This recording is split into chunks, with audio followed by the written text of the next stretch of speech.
It is a beautiful night for baseball here in Milwaukee. A little tailgating going on outside American Family Field. Diamondbacks and Brewers Wild Card Series Game 1 is coming up. Well, for the Arizona Diamondbacks, they punched their ticket on Saturday, making the playoffs for the first time since 2017. Everybody into the pool. Let's get wet. And then on September 26th for the Milwaukee Brewers, their third division title in the last 6 years, the fifth time they've made the playoffs over that same stretch. And welcome into the broadcast booth, John Sciambi and Doug Glanville. Jesse Rogers will join us for tonight's broadcast. Let's start on the Arizona side. They have a dynamic young player in Corbin Carroll. This team is super athletic, and he embodies that. He can run, he can slug, he does a little bit of everything. Well, he does, and he's the catalyst. He's the leadoff hitter, but he's been record-setting. He's done something that nobody's done in Major League Baseball history, between the home runs, the doubles, the stolen bases, and his ability for playing great defense. I mean, he does everything you could ask. And when you're a young player and you can start things off for a team, you know, they're looking to him as a leader as well, and he's taken on that role. One of the things these teams share in common, excellent defense. For the Brewers tonight, they will send one of the best starters in the National League to the mound. A former Cy Young Award winner, Corbin Burnes, gets the baseball, and a guy who is a master at preparation. He's tough to deal with. I mean, he pounds the zone. You talk about someone who works the edges to perfection. He has all his pitches working. He's very tactical, and he is Cy Young in his trophy case on top of it. So it's a strikeout pitcher who pitches on the edges of the zone. Tough matchup. Yep, throws a lot of cutters. American Family Field, the site, 7 Eastern. Diamondbacks and the Brewers will be coming at you. Welcome inside American Family Field. It is NL Wild Card Series Game 1. The Diamondbacks and the Brewers, after a year absence from the playoffs, the Brewers are back in, and they are pumped up in Milwaukee.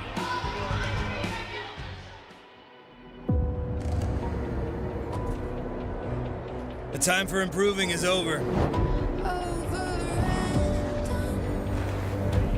The time for proving has arrived. Because the future hangs by a thread. It's gone! The Diamondbacks and the Brewers are ready. 162 games have prepared them for this moment. There they go! Touchdown! A moment with no before, only an after. Filled with promise or regret.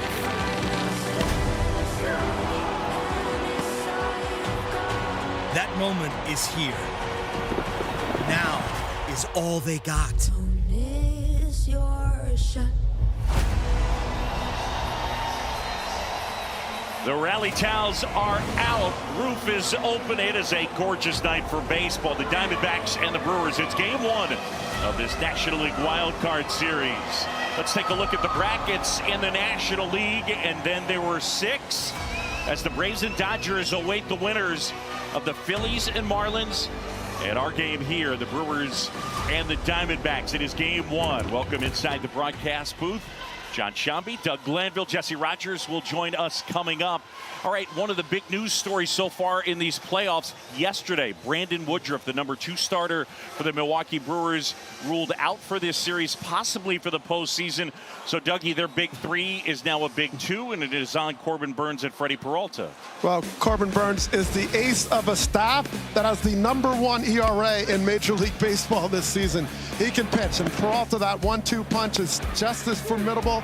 They'll miss Woodruff, but they also have a great pitching staff that is extremely deep. And you look at the numbers, Burnes, the ERA, he won the Cy Young a couple years ago. He is a strikeout pitcher that also has command, and both these pitchers can get those leads. And talking about best of 3, you only need to win 2. So Burnes is the guy on the hill, power, control, command, and his ability to let his defense do work. A lot of cut fastballs tonight from Corbin Burnes. these two teams share something in common: outstanding defense. Now, on the other side, the Arizona Diamondbacks, they're athletic, they're fast, and that is really embodied by their leadoff guy, their rookie, Corbin Carroll. Well, you have a rookie in Corbin Carroll that is a catalyst. He is the leadoff hitter, but he also plays with poise and patience, just beyond his years.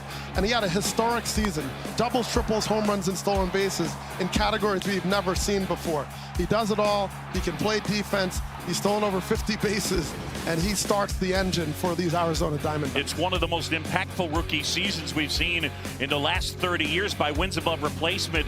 The fourth most impactful. He does a little bit of everything: speed, defense, and power. Corbin Carroll, their leadoff man and right fielder. It's the Brewers and the Diamondbacks from American Family Field. It's 80 degrees in October here in Milwaukee. We'll have lineups and first pitch coming up.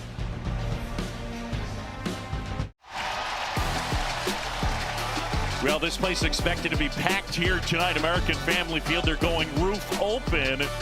And a gorgeous night as we get ready for game one between the Brewers and the Diamondbacks. John Sciambi, Doug Glanville, and Jesse Rogers. And there is Torey Lovullo, the manager of the Arizona Diamondbacks. Torey, 58 years old, his second postseason appearance. He came to the postseason his first year as manager. This is his 7th year. Let's take a look at the lineup that he has put together. The Arizona Diamondbacks finished 7th out of 15 teams in the National League in runs per game. They don't slug a ton. They got Carroll up top. Marte's a switch hitter. Pham very disciplined, and Walker certainly bears watching. Evan Longoria getting a start at third base, and that lineup will go up against Corbin Burnes. He's got nasty stuff, and especially against the lefties, he's going to throw that cutter in, Dougie. He has so many pitches, but he saves certain pitches for lefties and certain for righties. It's about command with him. He's walked more than he's used to in the history of his career, but he's also a dominant pitcher that has a Cy Young Award-winning season, and he gets the strikeouts. One of the other things to contemplate, for the most part of the last couple of years, his catcher has been Victor Caratini. He's caught 44 of Burnes' last 65 starts. Their everyday catcher is that young man, William Contreras, Wilson's younger brother.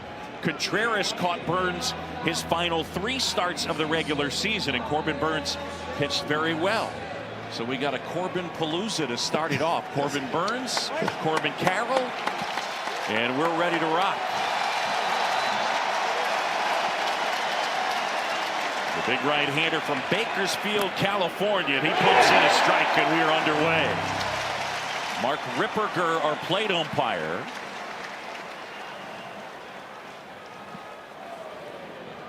And Burnes fires. And the next offering in there, and quickly it's 0-2. And that's the nature of his fastball. It kind of hovers. You think it's going to be low, and Carroll gives up on it and ends up clipping the knees. Righty back to work. And he might have broken his bat. And he did break his bat. So we talked about the cutter in on the lefties, and that's something that bears watching.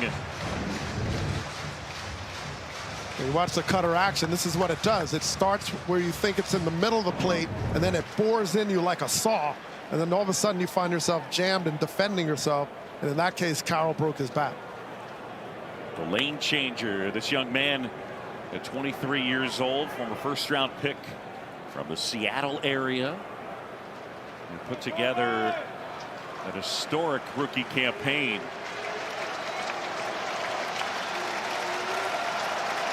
Burnes ready, ahead 0-2. Yeah, the curveball is bounced to the right side, gobbled up by Terang, 1 up and 1 down. Well, you look at Corbin Burnes and how he decides to use his repertoire. It's deep, and the cutter is that primary pitch.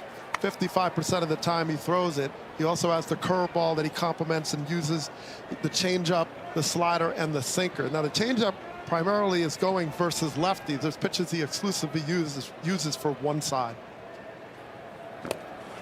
And that one drops in there for a strike to the switch hitter batting left, Ketel Marte. This veteran who was settled in as their everyday guy at second base.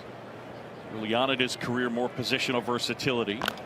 He bounces that one towards first. That's a foul ball. Dan Bellino on the call. Carlos Santana over there to make the play. And It's quickly 0-2.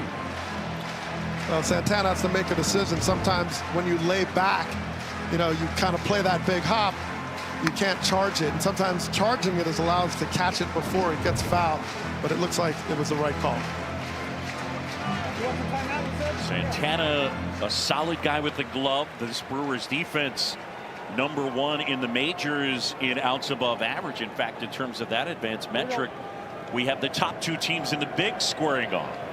Milwaukee 1, Arizona #2. Here's the pitch.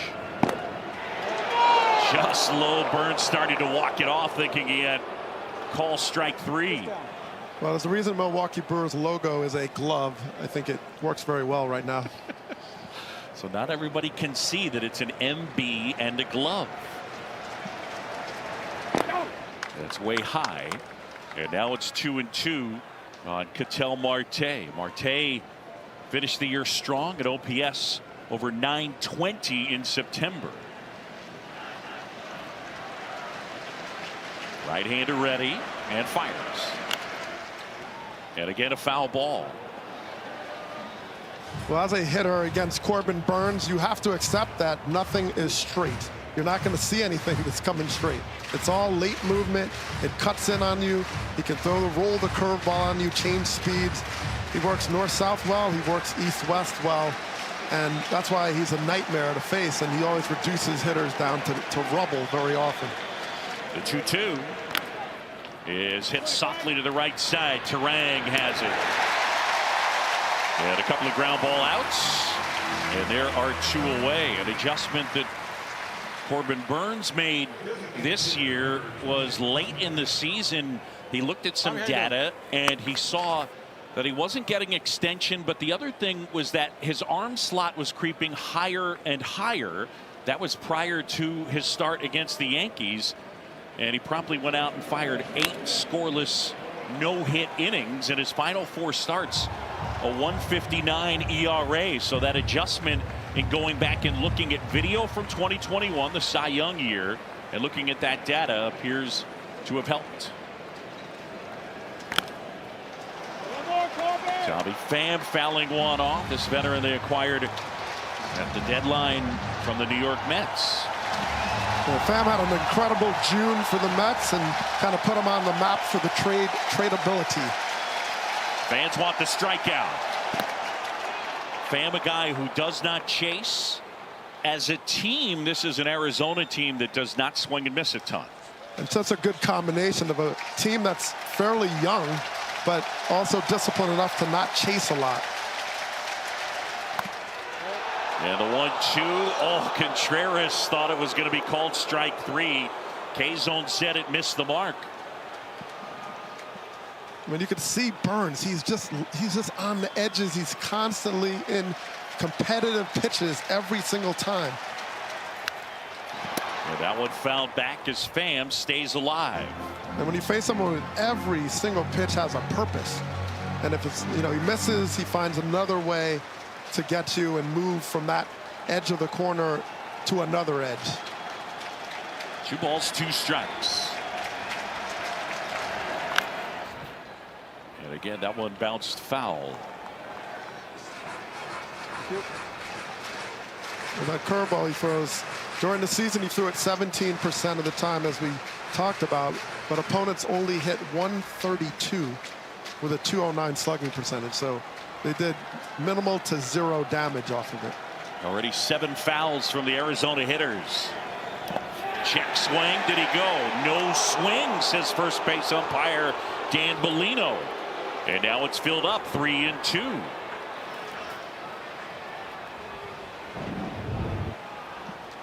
Well, Pham just has his way. He's just a quiet hitter.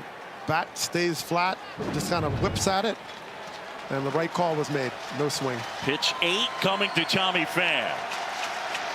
The 3-2. On the ground, Terang gloves it. And he makes all 3 plays. And Burns gets him 1, 2, 3. Brandon Pfaadt will take the mound. The Brewers will come up to hit. No score in Milwaukee. Welcome back, and here in Milwaukee, the baby-faced manager, he's 53. 8th full year, 9th season overall. He took over in May of 2015. Craig Counsell. And let's check out the lineup that he's put together for the Brewers. They finished 8th in the National League in runs per game. They don't hit a ton of homers. Their offense was bad early, finished strong. Yelich up top, then Contreras and Santana, plus Canna. Santana and Canna acquired at the deadline. Sal Frelick, their rookie center fielder, and this group will go up against Brandon Pfaadt, the right-hander. Part of this rotation did kind of the up-down between the minors, but he finished well. I mean, what a journey for him. He gets sent out in spring training, doesn't make the team, and then here he is starting game 1. So, you know, you never know that trajectory, but he's made some improvements. First offering, Yelich is in for a strike. Christian Yelich put together a very solid year. 278, 34 doubles, 19 homers. See that OPS plus 24% above the big league average. And Yelich found some of his slug again. Not quite to the level that we saw when he won the MVP in 18 and finished runner-up in 19, but still really good.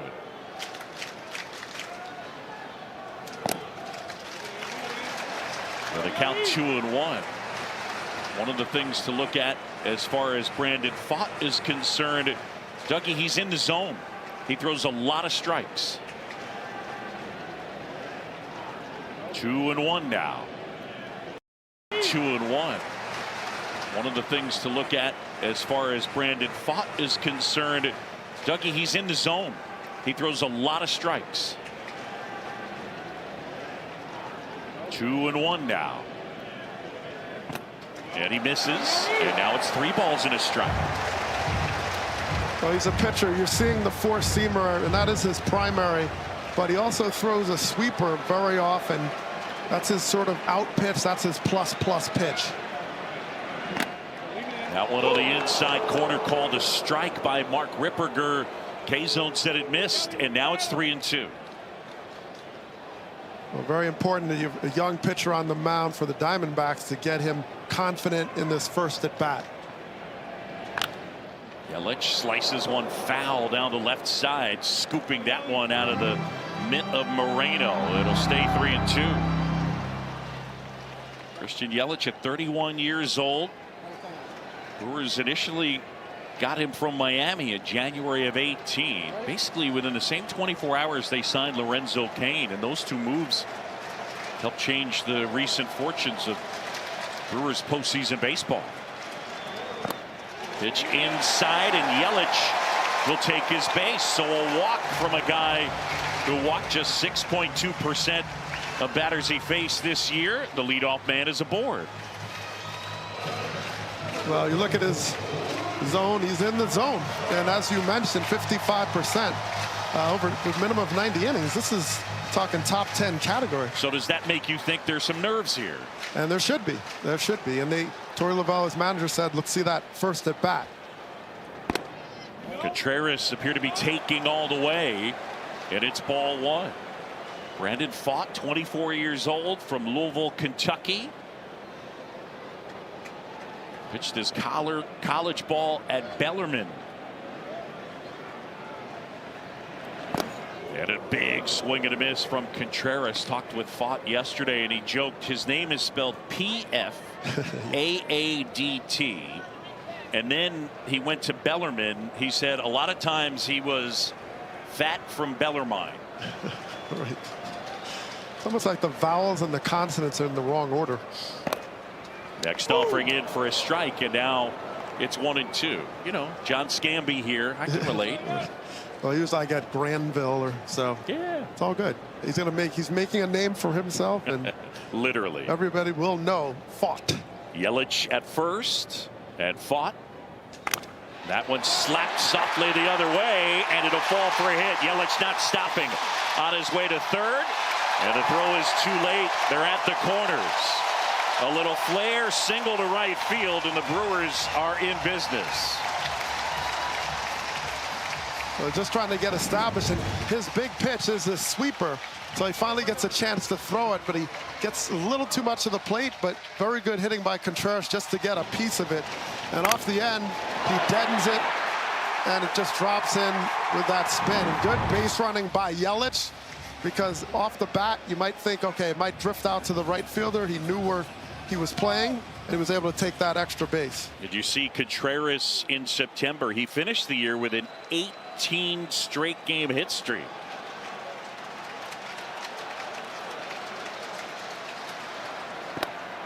The first offering to Santana is in for a strike. One of the things early on for Fott, the home run ball was a problem. So you just saw the sinker. He's been throwing that a little bit more. Take a peek at the numbers from the veteran Santana. First and third, nobody out.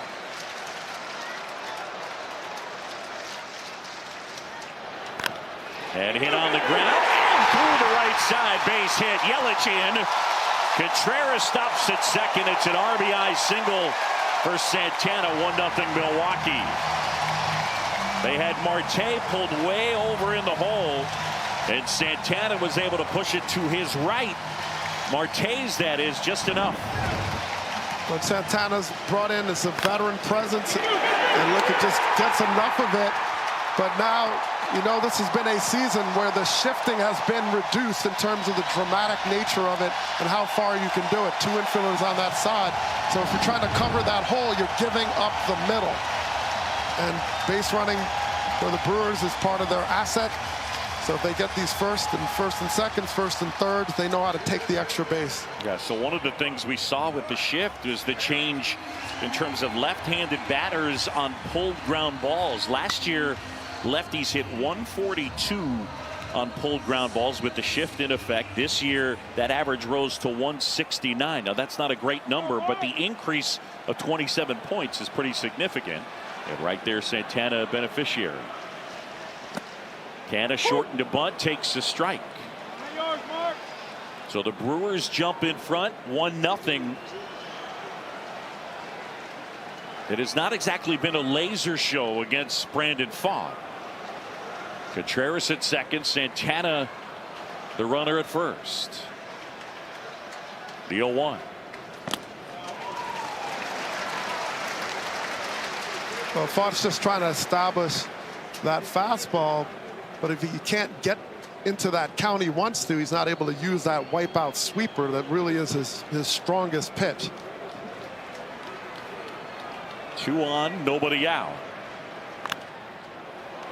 And that one fouled away. Brandon Fott found out he was the Game 1 starter during their celebration this past Saturday when they found out they had made the playoffs, celebrating in the clubhouse, champagne being sprayed.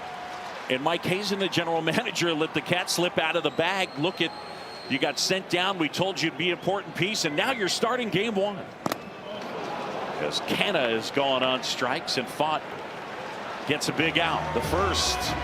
And with 1 away, going to bring up Sal Frelick. This is a good pitch by Fott because he can live like this. 3/4 delivery. When you go up and in, you got that late run, and that sidearm delivery can really get on a right-handed batter and ties up Canna.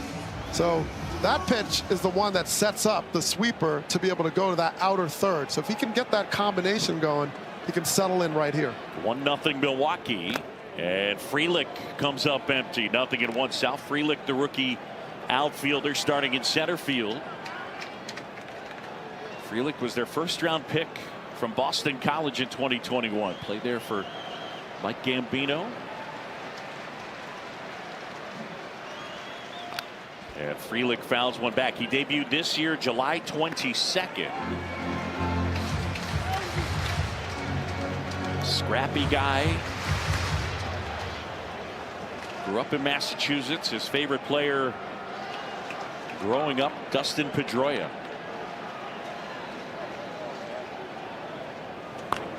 Pop foul, and Frelick jokingly said his freshman year of high school he was about 5'2", 120 pounds. So size-wise, he and Petey have, I'd say, a little something in common. Yeah. But Sal's strong and he can play. Yeah, and I mean he's fearless on defense. I mean he'll jump on the wall, into the wall, whatever it takes. Here's the 0-2. And a swing and a miss, and Fott with back-to-back strikeouts. And now there are 2 away. Well, I like how he's using elevation. This is where he can add this to the repertoire, going up in the zone with velocity and late movement and work in the corners. That's a great combination. And now you can open up the other options, other parts of the plate. Well, Brent Strom going out to the mound. Interesting spot for it. It appeared the rookie had recovered from a bumpy start. And with 2 outs after 2 straight strikeouts, the veteran pitching coach goes out to the hill. They're about to go up against Willie Adames. Brewers lead 1-0. An RBI single, and as Adames climbs in, if you see those spikes, I asked Willie pregame, okay, so who's your favorite player? And he said Derek Jeter by far. And if you see the spikes, they got Jeter's number 2 on him, kind of an ode to the captain. Yeah, there they are. And a swing and a miss. Well, I think one thing they might have been able to say to Fought in that meeting was just to say, look, this guy's going to attack the first pitch as he's done all year. Fastballs play very well as long as you get the elevation against him. Contreras at second, Santana at first. And a swing and a miss, overpowered him right there. 0-2. So Brandon Pfaadt, after a walk and a pair of singles, appears to have settled in. Brewers lead 1-0. We're in the bottom of the first, game 1. John Sciambi, Doug Glanville, and Jesse Rogers here, American Family Field. Yeah, on the season, the 4-seamer Adames has only hit 195, so it's something where he can just elevate even further to get him here. Upstairs, that one out of the zone, and Adames laying off. That's a good pitch. That's a good pitch because it serves 2 purposes. You might get the chase. Okay, you didn't get it, but now you open up the chance that you could throw that sweeper and get that chase. See what he goes with here. He got him to swing and miss at the sweeper, and Adames is gone. 3 straight strikeouts for Pfaadt, and a really nice job of damage control. Carlos Santana gets the scoring started. RBI single, 1-0 Milwaukee.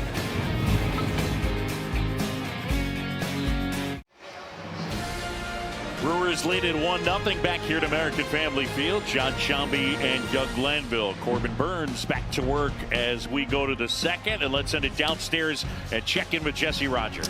Yeah, Boog, let's talk more about Burns' running mate. Brandon Woodruff out for this series. It was a heartbreaking press conference he held yesterday, holding back tears, talking about his second shoulder injury of the season. He'll go for a second opinion this weekend, but it doesn't sound good. This is a guy that was going well in September. 1 run over 22 innings pitched, and really was heading towards the playoffs in a good spot. And then this happened. Bad start in Miami. I watched a live BP on Friday here. He looked good, but then 2 days later he plays catch and he feels it in a bad way, and so he is out. Looks like Wade Miley, the veteran, is going to enter the picture for the Brewers as they cover Woodruff's spot. So they'll wait and see what they're going to do for game 2. As of now, it's still for Craig Counsell, Peralta in game 3, and tomorrow is up in the air.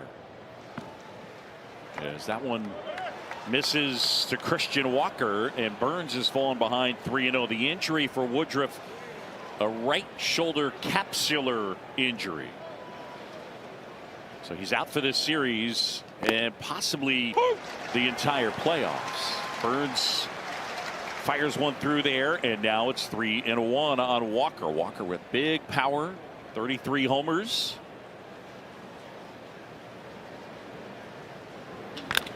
And that one lined to the base hit out into left center field. Walker hits it hard. Yelich picks it up and fires it in. And here in the second, the Diamondbacks get the leadoff man aboard. Well, Burns had to come in the zone with some elevation, and even with elevation, he's got good movement. You can see the cut on the ball here as it going away from Walker, but he had to start it at his hip and let it come over the plate just to get that strike. And talk about strike, he struck that ball well off of Walker's bat, and he gets the D-backs to get it started. Yeah, that was laced 106.5 miles an hour. First offering is in for a strike to Gabriel Moreno. Gabby, as his teammates call him, came over with Gurriel in the Dalton Varsho trade from Toronto in December of last year. Elite defense he brings to the table. That's in there. Now it's 0-2.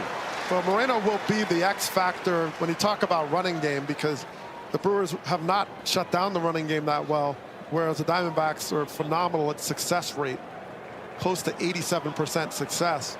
The Brewers run well, but Moreno has broken them down well. In the dirt and dug out by Contreras. And so when you have a guy like Moreno who can throw, he was a converted infielder. And I asked him about it. He said, well, I learned to get quick in my release from turning double plays at second base. And that's how he throws to second. So tremendous asset. Burns ready, a 1-2. That's too high. Now, Walker has stolen 11 bags this year, has not been caught. He's over there at first. The Diamondbacks had the second most steals in baseball this year, and the second highest success rate, 86.5%. The big league average was a shade over 80. That's the highest ever. 2-2. Popped up, foul ground. Santana near the camera well, reaching, and Santana makes the play.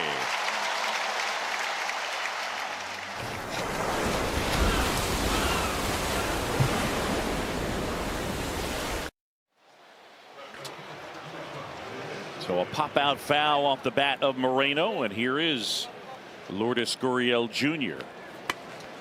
Brewers lead 1-0. We're in the top of the second. It's game 1 of this National League Wild Card Series. And that pitch clips the outside corner for a strike, although that may have been generous from Mark Ripperger. 0-1. Gurriel put together a fine season this year. He was an all-star. Native of Cuba, his brother Yuli with the Marlins. That one fouled off his foot. And Dougie, I remember growing up and hearing about his dad. His dad, Lourdes Gurriel, was one of the all-time great hitters over in Cuba. And you know, his brother, batting title. I mean, a family that can flat out hit. And Gurriel last year only had 5 home runs, but this year he got his power game back. He's hitting doubles. He's played good defense. And you talk about the trade that brought him over with Moreno. I mean, that's you know, lost Dalton Varsho, a tremendous prospect and a talent with Toronto, but they've gotten some great return here. 2 starters.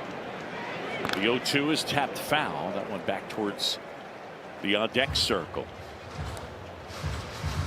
But one thing, Gurriel this season has not fared that well against the cutter, so this in some way is not a great matchup for him. But he hits off speed really well, and if Burns tries to change it up a little bit, that's where Gurriel can get his hits. Runner goes, the pitch, swing and a miss, and no throw down to second as Walker stole that easily. Well, we talked to Walker yesterday, and he was saying, look, I'm not known for a base stealer at all, but this is what they've learned. You know, with the new rules, they're getting a lot more momentum going forward because they know when to go. They have the patterns, and Dave McKay, one of their coaches, is excellent at finding tips and knowing when the guy's going to go home. So you don't have to be fast, you just have to pay attention. Yeah, Dave McKay, their first base coach, handles base running, and also a guy that knows a thing or two about outfield defense. Walker at second, 1-0 Milwaukee. And the curve is in for a strike to Alec Thomas. I mean, every time Dave McKay sees a base stealer do that, I mean, he must be like joyous. He's like, he stole off of invisibility. Right. Swing and a miss. That pitch moving away from Thomas. Corbin Burns allowing the leadoff single, and now trying to shut down Thomas and retire the Diamondbacks. Fans starting to make some noise, waving the towels. And a swing and a miss, and Burns able to get Thomas. A couple of strikeouts for the big right-hander midway in the second, 1-0. back in Milwaukee. And Bernie Brewer is delighted because the Brewers have a 1-0 lead. Craig Counsell, that's 1983. His dad, John, was the Brewers community relations director with Rowley Fingers on the left, Deion James on the right. He got a chance to spend a lot of time around County Stadium, the site of which is right across the parking lot, basically. And when you look at Craig Counsell and his connection to this city, he grew up in nearby Whitefish Bay. His high school field is named after him. He had a big swing and a miss from Donaldson. Counsell has settled in as their manager, I'll say 8th full year.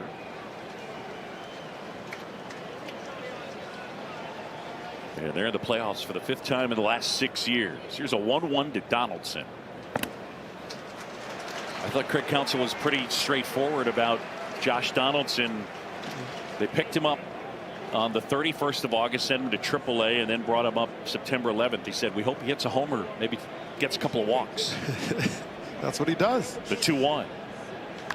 It's that on the ground. And then more specifically, he said he hits mistakes, and he hits mistakes in the air.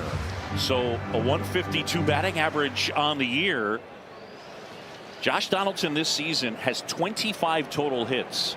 13 of them have gone over the fence. Line drive, and that's a base hit into center field. So a rare non-homer for Josh Donaldson as he leads off with a single. And folks, a reminder, customize your feed, get personalized stats and highlights, and enjoy free live streams with MLB app. Your home for postseason baseball. Download the MLB app and do it today. Well, Donaldson with 13 home runs out of 25 hits. He also had 5 doubles, so he had no room for singles. Just no space. That's an insult to him. Turang shortens to bunt, and that'll bring Longoria charging in from third. Evan Longoria, the veteran, the 37-year-old. Turang can really run. Both these teams have a lot of speed. Yeah, that one bunted foul. And sometimes you get caught in between. You're trying to bunt. You're like, well, let me maybe make it possible to get a hit out of this or get on base. And then you start moving before you need to. So he swatted at that instead of just waiting for it and committing to the sacrifice. That's the tough part, but it's hard to do both. Ball to strike on Turang, their first round pick in 2018. Fought delivers. Yeah, that's outside. Turang, a very good defender. His dad Brian played the majors with Seattle in the early 90s.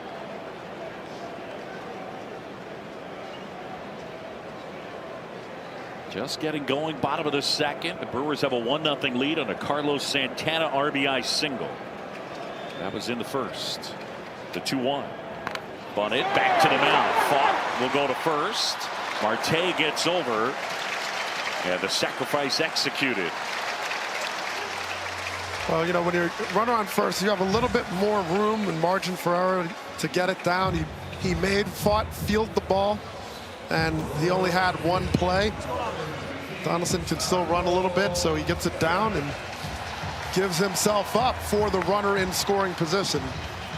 And now it's Tyrone Taylor, the right fielder.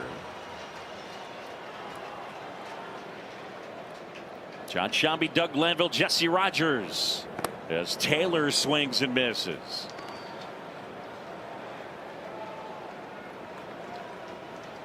Brandon Pfaadt, the 24-year-old, on the mound. He was asked in the press conference yesterday, have you ever been to a postseason game? He said, no, I'd only been to 2 big league games before I pitched in the majors. Check swing at a foul. They said his closest major league team was the Cincinnati Reds, and you just didn't see a lot of playoff action, a lot of major league games. So just going to have to experience it and figure it out. He grew up a Phillies fan, huge Ryan Howard fan. Saw Phillies Reds game, and then when he pitched in the Cape, that's drilled left field. That's way back on his way and gone. Tyrone Taylor. It's a 2-run homer, and the Brewers have a 3-0 lead. Well, Taylor just stayed back on this pitch. And, you know, he's in that lineup because he has that power. It's something that's kind of developed later in his career and his experience where he's now able to hone it in and get it through the zone with some pop. And Fott just didn't make the pitch he wanted to make. He gets the fastball, but it's elevated. It's to the glove, but Taylor was waiting for it. And that's all it takes. Just flick the hands and let the power do the rest. Yelich bounces one foul that Quint Berry, the first base coach, knocked down. So Donaldson a single, Taylor a homer. The Brewers were 12th out of 15 teams in homers hit in the National League this year. So that's not a huge part of their offense.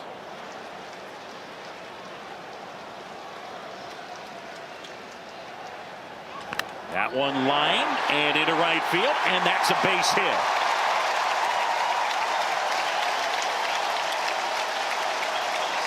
Well, in this case, he's going to that strong secondary pitch he has, but the location wasn't there. Yelich just drops the head down on the ball and just fights it off through the zone. I mean, this is Yelich, who's really had a nice bounce-back season this year, hitting the ball hard more consistently, using all fields.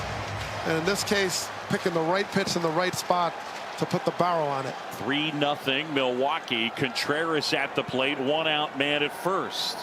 So Yelich has reached twice. And a swing and a miss. All right, Dougie, something you and I talk about off the air. Kids, when your friends tell you homers don't work in the postseason, don't listen to them because that is not true. The Brewers getting a 2-run homer here tonight. How important are home runs in recent postseason play? Very. Yeah, it's very clear. If you out-homer the opposition, you have a huge advantage, even more so than in the regular season. He had a strike on the outside corner.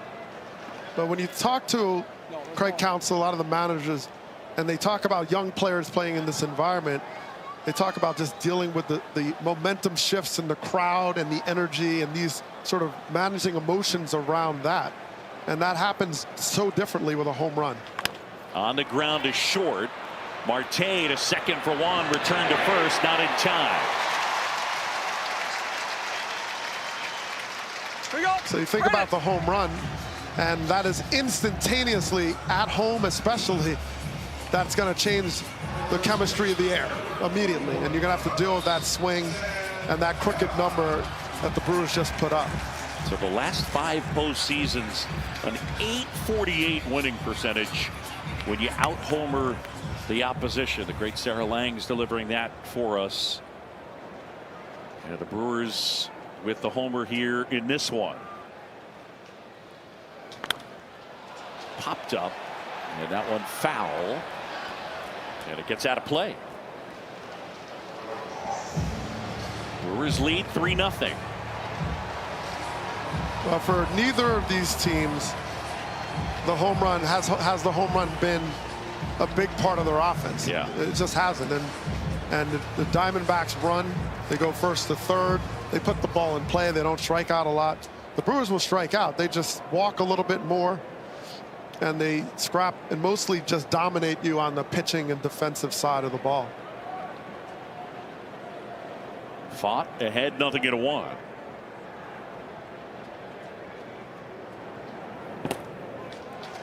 Yeah, so Brandon Fott, I'm sure, is wishing he could have that one back.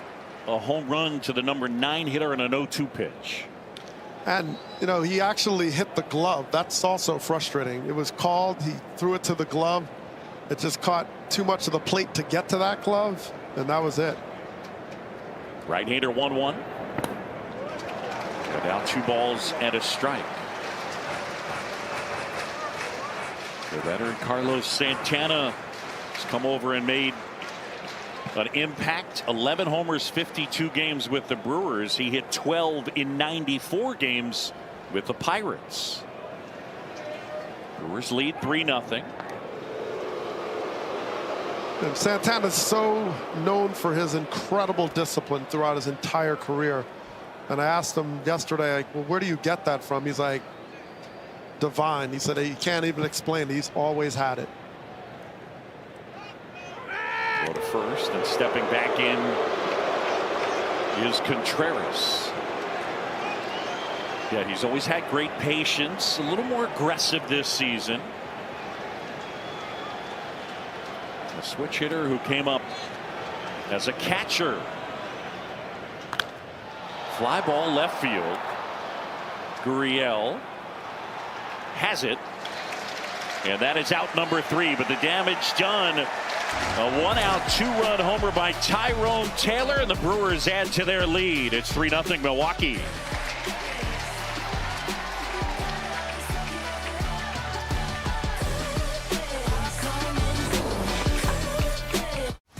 Back here in Milwaukee, time to get our nerd on. The Diamondbacks' odds to make the postseason. They get off to a really good start. In fact, they went 52-39. Look at August 11th. Their low point of playoff odds, their percentage was 13.4 to get in. That was at the end of losing 9 in a row, but they were able to get through it. And Torey Lovullo's team, the 9th team in history to make the playoffs and have a 9-game losing streak during the season. August 1st through the 11th, they lost 9 in a row, and here they are. Longoria at the plate, and he swings and misses.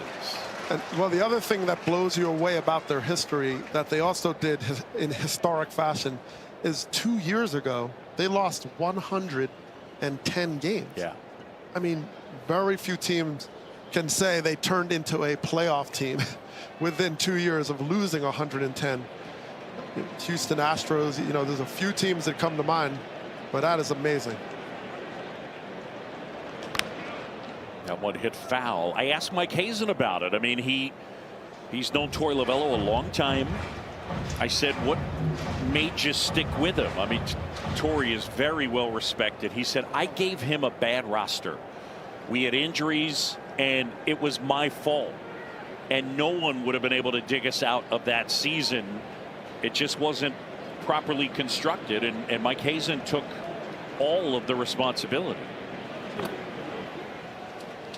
Well, what they did learn from that, however, was some of the young players that they believed they could build on. Yeah, no doubt. You know, they got experience. They threw out these young guys, and now look at the fruits of it is right here in front of us. 1-2 is in there. Longoria didn't like it. Burns gets the strikeout. That's his 3rd, 3 in a row. This is what Burns can do to you. I mean, you know, you think it's coming at you, the big curveball, frozen, and then it just drops down in the zone. And that's coming off of cutters that are going 97 miles an hour down and away. And then he could throw off speed in off the plate and clip the corner. Yeah, now it's Geraldo Perdomo who shortens to bunt and takes a strike. And you see the change up there. That is a pitch he reserves exclusively for left-handed batters. And it's a very effective pitch. Only .204 batting average on the season. Very little slug. And so to be masterful when you have different repertoires for lefty and righties, that's a whole nother level of skill. It's almost like a switch hitter having to hit both lefties and righties and work both swings.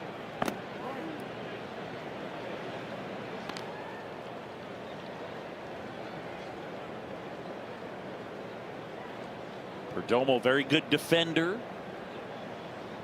The 1-1.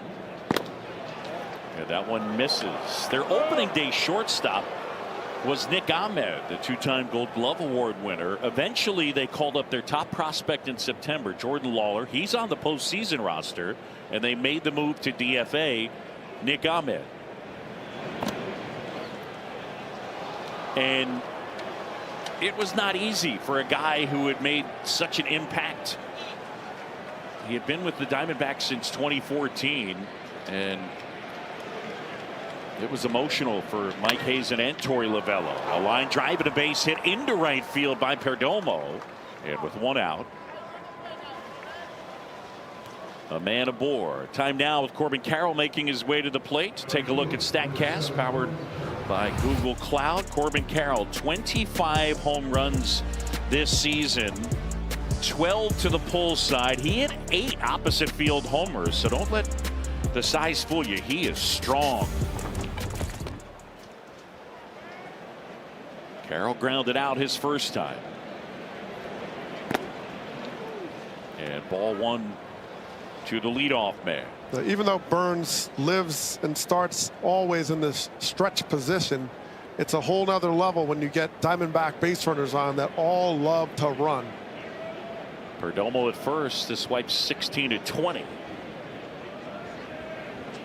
And a swing and a miss. And right now Burns has said, well, Carroll has not picked up the cutter very well. He gave up on a couple that looked down and they end up right at the knees. And he's like, all right, well, you got to show me you can hit it. Throw over to first and Perdomo back in. You know, you look at Corbin Burns and kind of the arc of his story. In 2019, he threw 49 innings and had an 8.82 ERA. He was one of, if not the worst pitchers in baseball, and needed to make an adjustment. And he did so in a couple of ways. That's drilled right field. Well struck. That one way back. That one's on its way and gone. Corbin Carroll with a 2-run homer, and the Diamondbacks are within 1 as the leadoff man goes deep. That was a blast. Well, you talk about adjustments and what a sign of maturity within making that adjustment inside of an at-bat. He's like, okay, he's wearing me out on this cutter. I got to find another type of swing to approach it.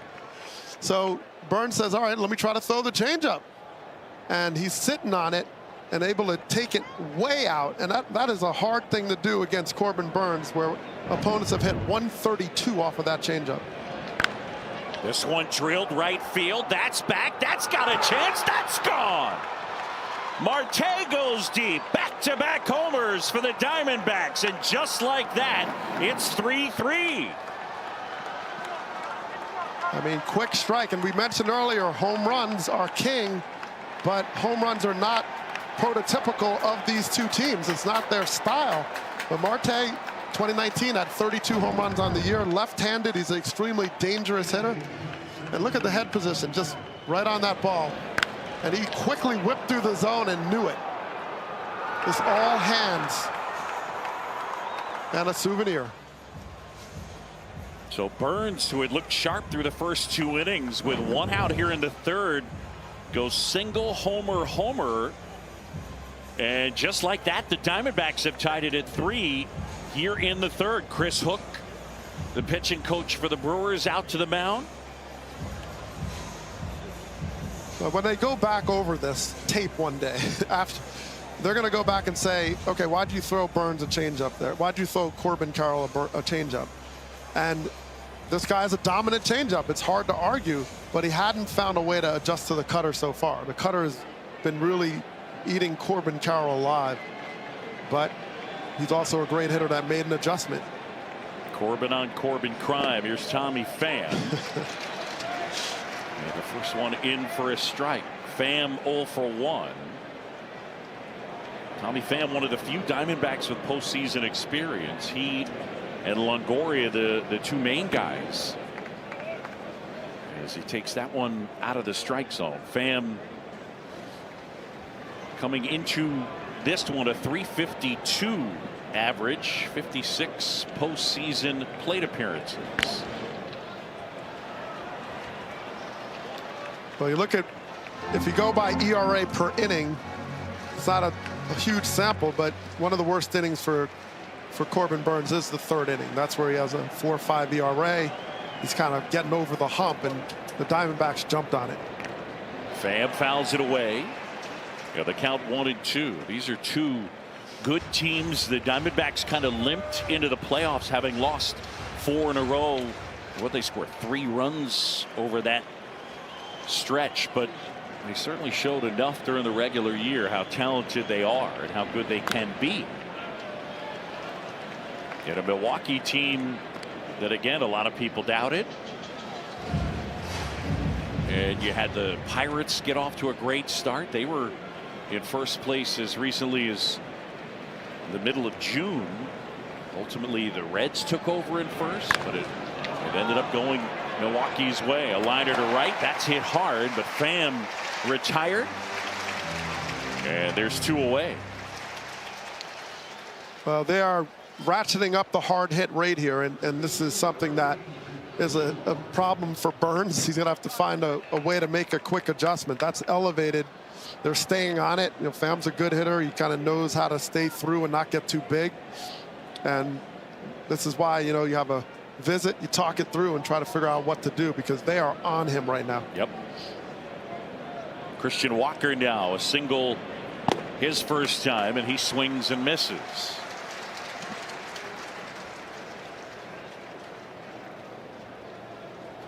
Burns faced the Diamondbacks twice.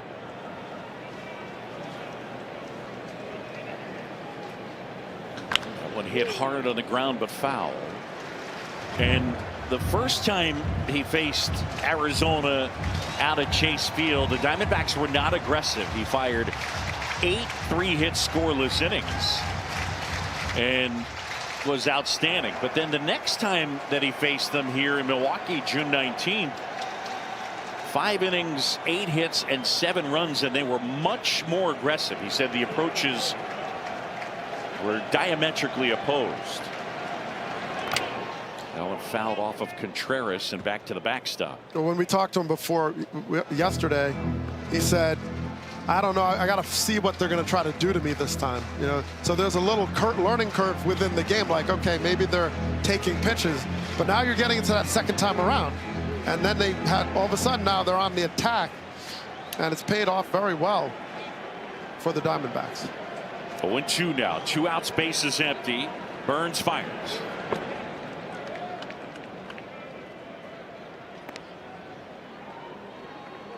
Corbin Burns, big stocky guy, goes 6'3", about 246 pounds, 28 years old, from Bakersfield, California. Pitched his college ball at St. Mary's. The 1-2. And Walker right on that one. He was a 4th-round pick in 2016, was Corbin Burns. We mentioned that struggle in 2019. He ditched the 4-seamer, leaned on the cutter, and won the Cy Young in 21. That one inside, it almost hit Walker. And now 2-2. And sometimes that's what it takes. You just find a pitch, you find some pattern that you can turn into something favorable for how you can be successful.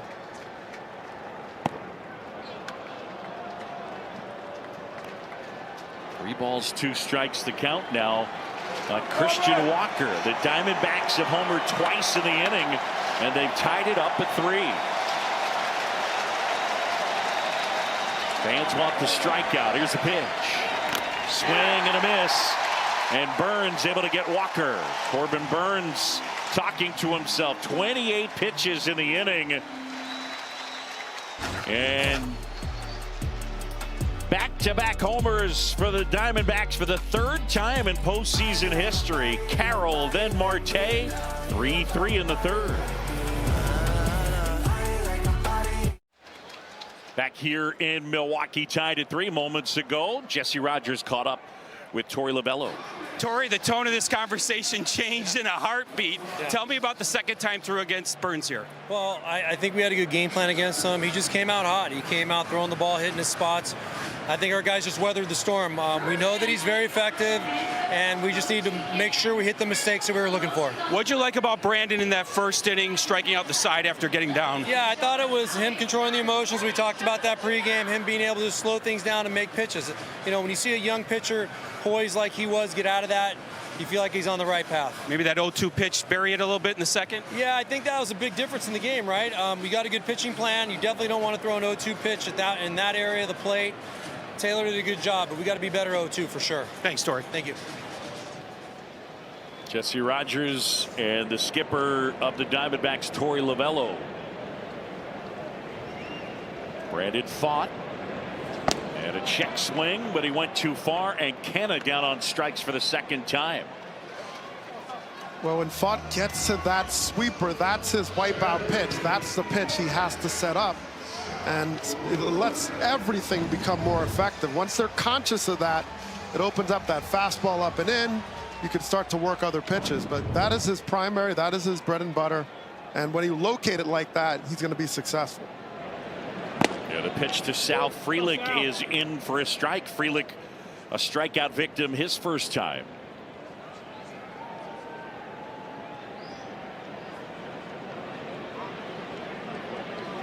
Here's 0-1.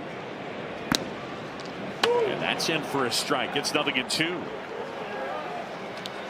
In his early career, Frelick has hit the ball very well to the opposite field. He gets a lot of hits the other way. You see the Diamondbacks infield shifting over a little bit. They're playing him to that direction.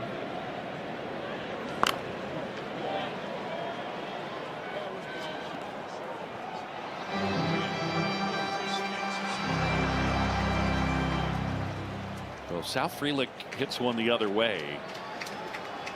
We're certainly going to know which direction Longoria and Perdomo are going, because the spikes are bright. That's down and in. I mean, it's. Well, when you go sky watching in the night sky, you can see Venus. Oh my gosh. Mars. Longo's got kind of a teal, yeah, and then Perdomo's rocking like the highlighter yellows. Oh boy. And Moreno not able to pick it up.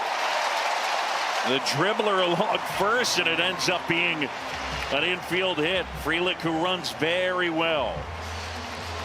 There is nothing you can do about that. It's a perfect bunt effectively. And Moreno, who gets out there quickly, it might have been better that he didn't corral it, because he might have tried to make the heroic throw here and hit Frelick or overthrew it. So that's what happens sometimes. Hard hit. What's the hard hit rate on that one? What was the exit velocity? We'll get it for you in one moment. 9.5. 9. All right. No, we'll get it for you. Frelick at first, and a pitch in the dirt. 75.3 miles an hour on the exit velo from Frelick, the runner at first. 3-3. We're in the bottom of the third. John Sciambi, Doug Glanville, and Jesse Rogers.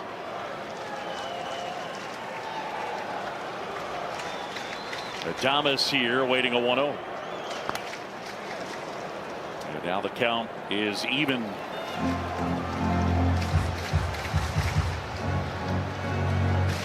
They got Willie Adames from the Rays at the end of May in 2021, and he is settled in as their shortstop.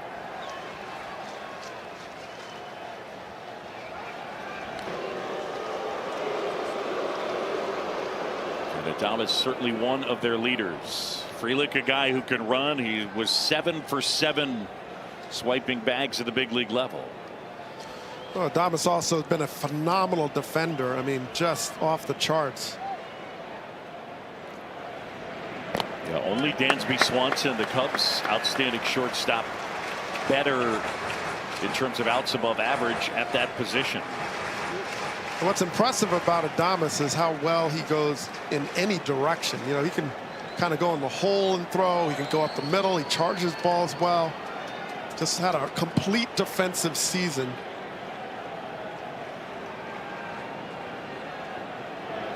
That's hammered left field towards the pole, and that one is foul. Chris Siegel down the line, the left field umpire, and he was right there on the line. Yeah, watch the hitter. They know, but he got out in front of that slider sweeper and just hooked it. Hard to keep that fair.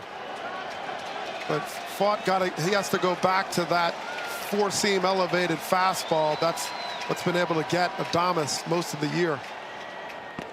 And Willie wouldn't chase that time. So now it's 3-2. And we'll see what Fott comes up with. 29th postseason game for Willy Adames. Frelick at first, 1 out. Tied at 3, bottom of the 3rd.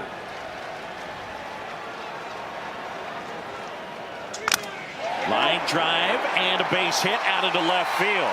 Frelick racing for 3rd. Hustling, and he dives in, and Adames on his heels into 2nd.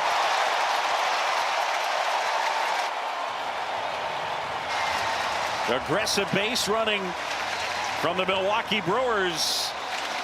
That one just wasn't hit hard, and Gurriel had to charge. And I know ideally you either like to get the guy at 3rd or stop Adames from getting to 2nd. Well, you got to stop Adames. And this is a very tough play for a left fielder because you're coming in, and you know if you throw the ball to 3rd, you're letting the guy go to 2nd. So you have to make a quick decision, say, I can't get him at 3rd, and keep Adames at 1st. Once you go for it, you're giving him 2 runners in scoring position. Donaldson swings and misses. They'll call it a double. The lefty Joe Manaply is up under the watchful eye of Mike Fetters.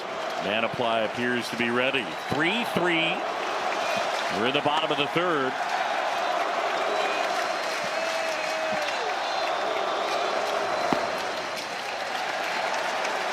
A ball and a strike on Donaldson, who laced a single to center his first time up. It is game 1 of this wild card series. Best of 3. And one of the newer Brewers at the plate. Swing and a miss. That one tied him up. Moving in on his hands. Well, the sinker is a pitch he hasn't had a lot of success this season. He started 10% of the time, but this is the pitch for this sequence. You got a right-handed batter. You're hoping he'll roll over and hit it to 3rd or strike out. And it's not a pitch that's been that effective for him, but he's using it well right here. Yeah, it's something he added upon his return from the minors. The sinker for Brandon Pfaadt. 2nd and 3rd, 1 out. Outside with the sweeper. Pfaadt has given up 7 hits, all of them with the hitter behind in the count and or with 2 strikes. Well, that's been his problem this year. Opponents have hit 370 off him, so he's not able to put people away in the way he needs to. That one inside. Donaldson able to lay off, and now it's 3-2.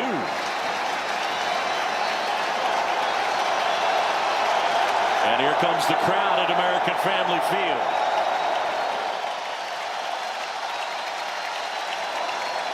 Pfaadt cupping his glove over the pitch-com device so he can hear it. The 3-2. And that one lifted in the air, shallow center field. Thomas charging in. He's got it. Frelick will bluff a tag as the throw comes in. And there are 2 outs. A nice sequence by Pfaadt. The sinkers down and in, gets any batter conscious of it, trying to get the head out to beat it before it gets down and in on you. And then he ends up changing it up in a way that he gets Donaldson out in front. So it's a really nice sequence. He brings that sweeper in.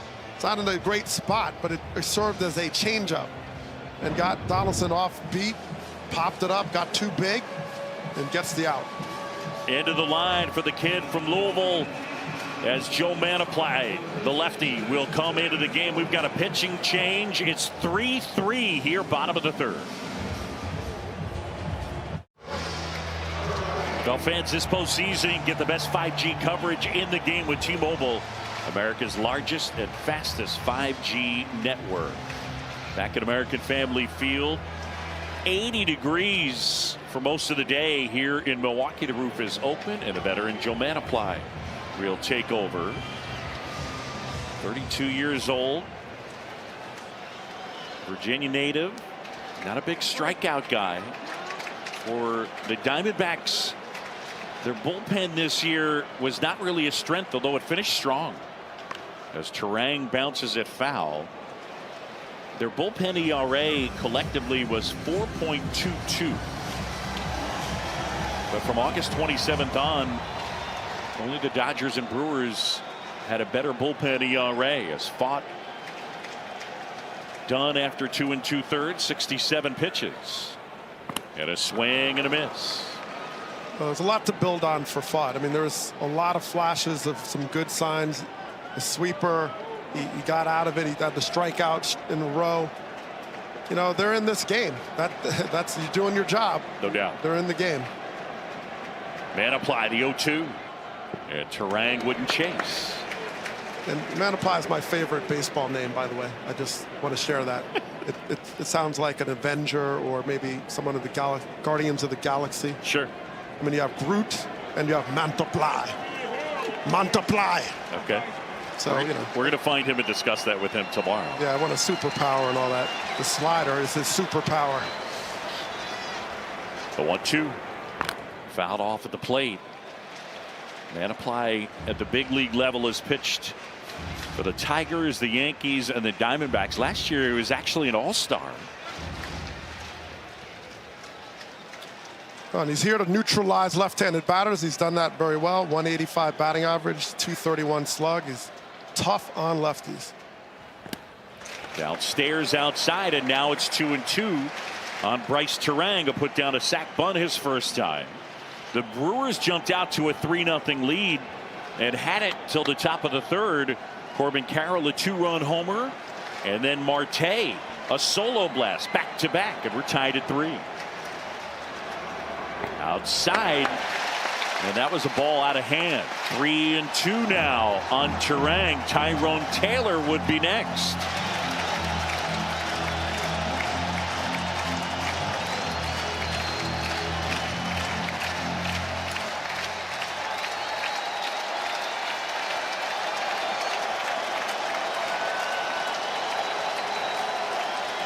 Manaply fires, and that's too high, and it's ball 4.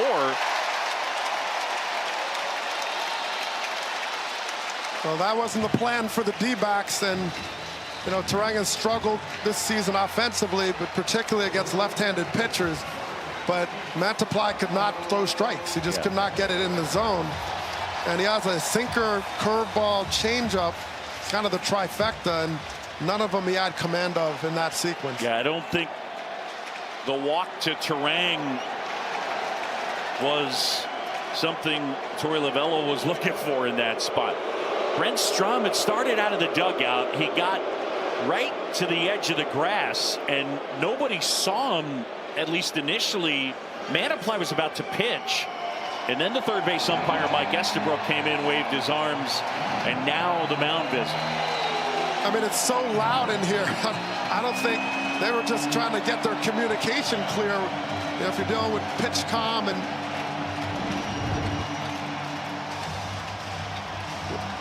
so Strom, hang on. Do I have time? Don't touch the grass. Moonwalk back. Get off of my lawn. So Manaply, after getting ahead of Turang 0-2, ends up walking him.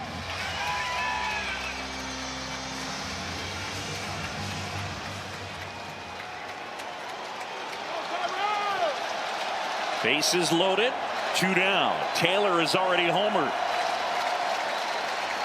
The lefty's pitch. Swing and a miss. Well, he's got that good changeup, and he'll sink it. Everything moves downward sharply. Yeah, the sinker, the curve, and the changeup. His 3 main offerings. Taylor takes outside. Taylor's been pretty consistent against righties and lefties. He's in the same ballpark when you talk about batting average and slugging percentage. So he's kind of an even splits guy. The 1-1. Swing and a miss. And the changeup had Taylor out in front. Frelick's at third, Adames at second, Turang the runner at first. 2 outs, bases loaded, bottom of the third, tied at 3. Here it comes. On the ground, and Perdomo to second. And they get the out there. The Brewers do not score, they leave them loaded. 3-3 our score.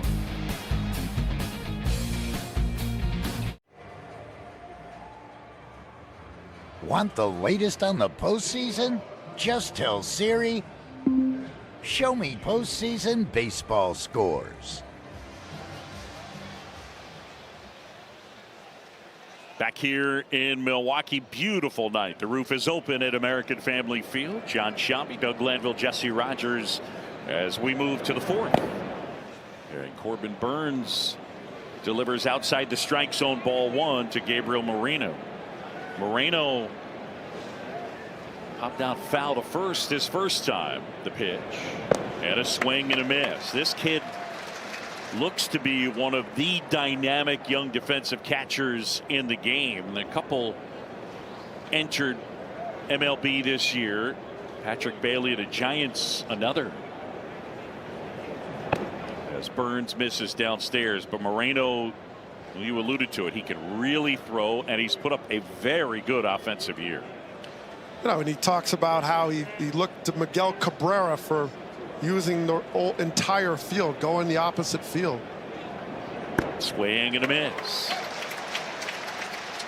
So he's very calm at the plate, and he has those quick hands, will get on top of the ball and get his base hits to the opposite field. You know, he controls the bat. He takes his time out here, and he's got a lot of big hits this season for the Diamondbacks.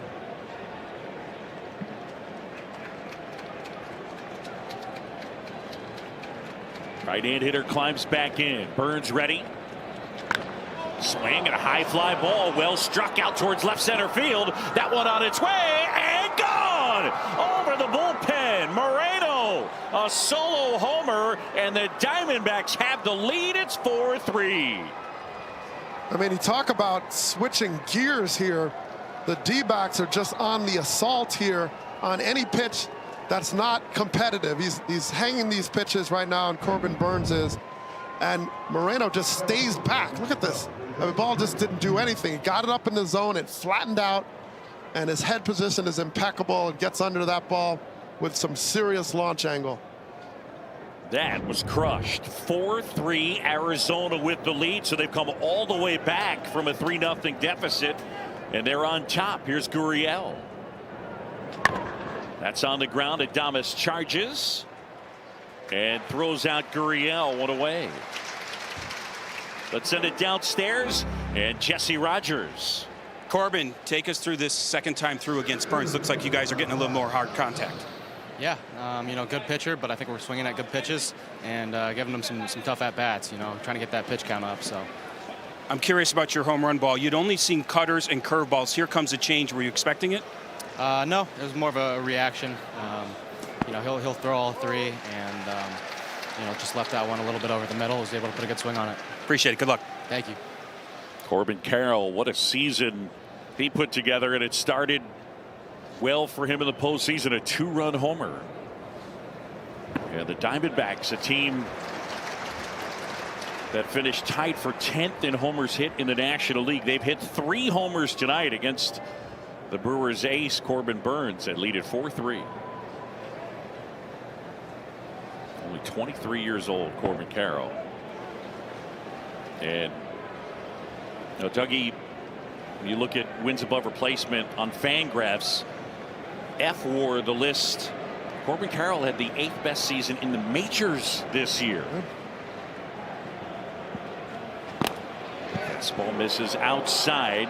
Contreras holding it there to frame it for Mark Ripperger, who wasn't buying. So now it's 2-2 on Alek Thomas, who's 0 for 1. Well, when you have Carroll get 30 doubles, 30 plus doubles, 10 triples, 25 home runs, and 50 plus stolen bases. That one in there, got him looking. And Thomas is gone 2 away. Folks, Play Ball is baseball's global youth initiative to highlight the fun and accessible ways to play our great game. To learn more, including how to find a league near you, go to playball.org and follow at Playball on Twitter, Facebook, and Instagram.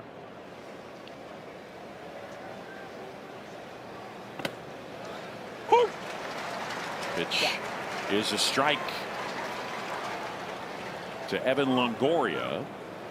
Longoria struck out looking his first time.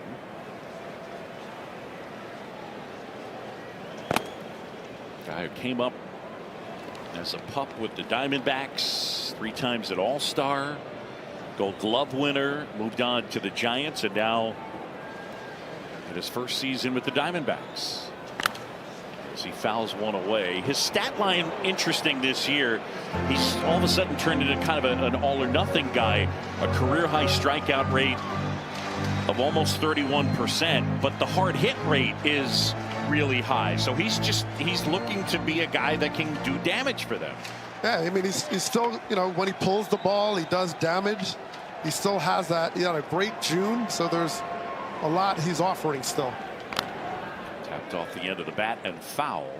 And this is a guy that used to be, you know, kind of an Iron Man. Played 162 games one season, 160 pretty consistently in the heart of his career. And the Diamondbacks are raving about what he's bringing in terms of helping the younger players, Tommy Pham as well. Yep. The 1-2 drilled right field. That's hard hit. Back is Taylor, and he makes the catch. Burns gives up another home run. This time it's Gabriel Moreno, the catcher, as he tattoos one out to left center, and the Diamondbacks have the lead 4-3.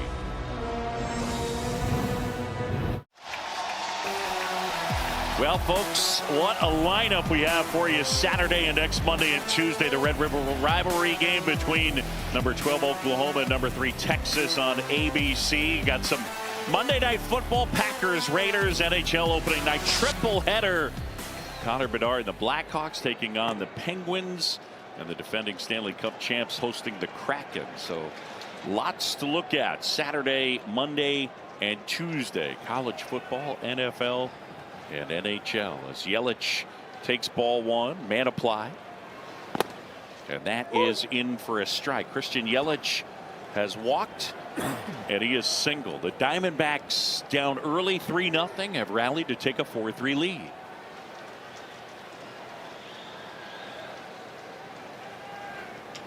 That one taps softly right side, charging Marte, shovels with the glove, and they get Yelich. One up, one down. And the batter will be William Contreras. Torey Lovullo out of the dugout. And we're going to have a pitching change. They had Miguel Castro up, and that's who it'll be. The Reed thin, hard-throwing right-hander, he tried to say. Skipper takes the baseball, and a change on the mound.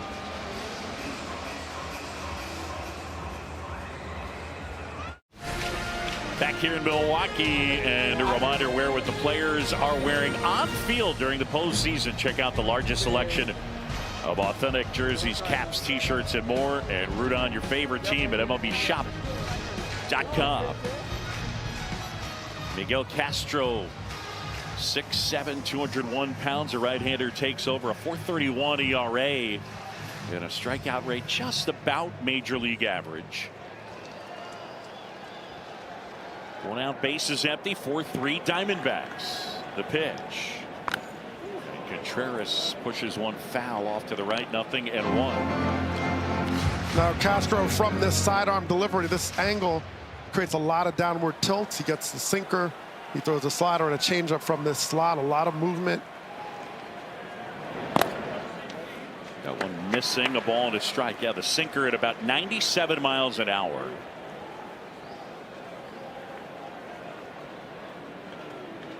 And ended the regular season 14 straight scoreless appearances. I mentioned August 27th on the Diamondbacks bullpen, 2.42 the ERA in 130 innings.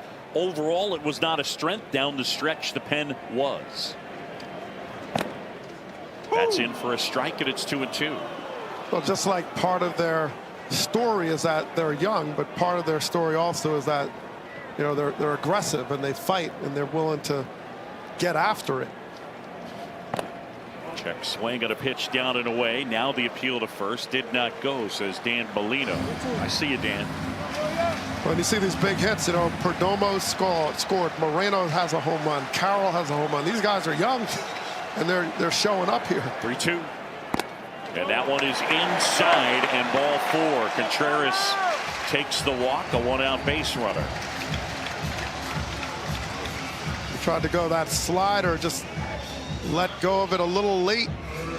Slipped out, it went sort of backwards on him and didn't get that tilt he was looking for to get the spin across the zone. Ended up backing into the Contreras for the ball. So here's Santana now.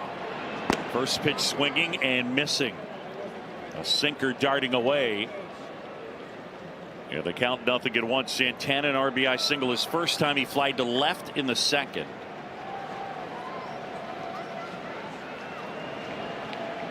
Acquired at the trade deadline. He brings his manager Craig Counsell coffee every day.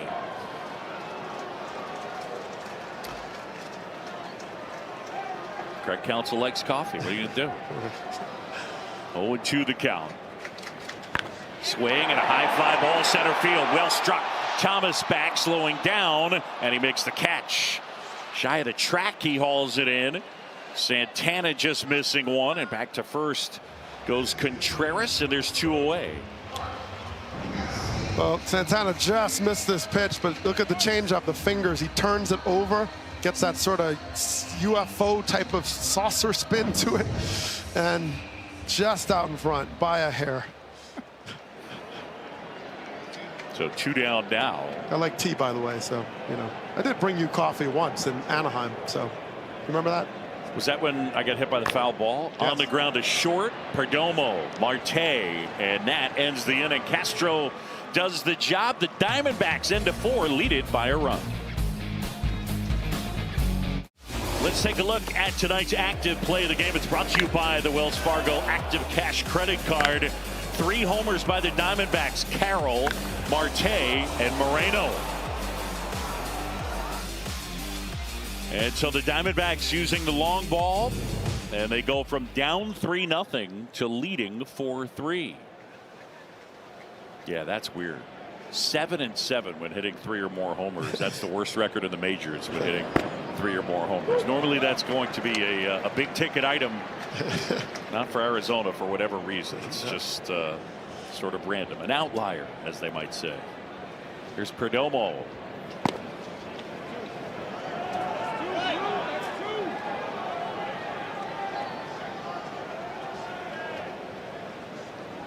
Geraldo Perdomo, good defender, settled in as their guy at shortstop.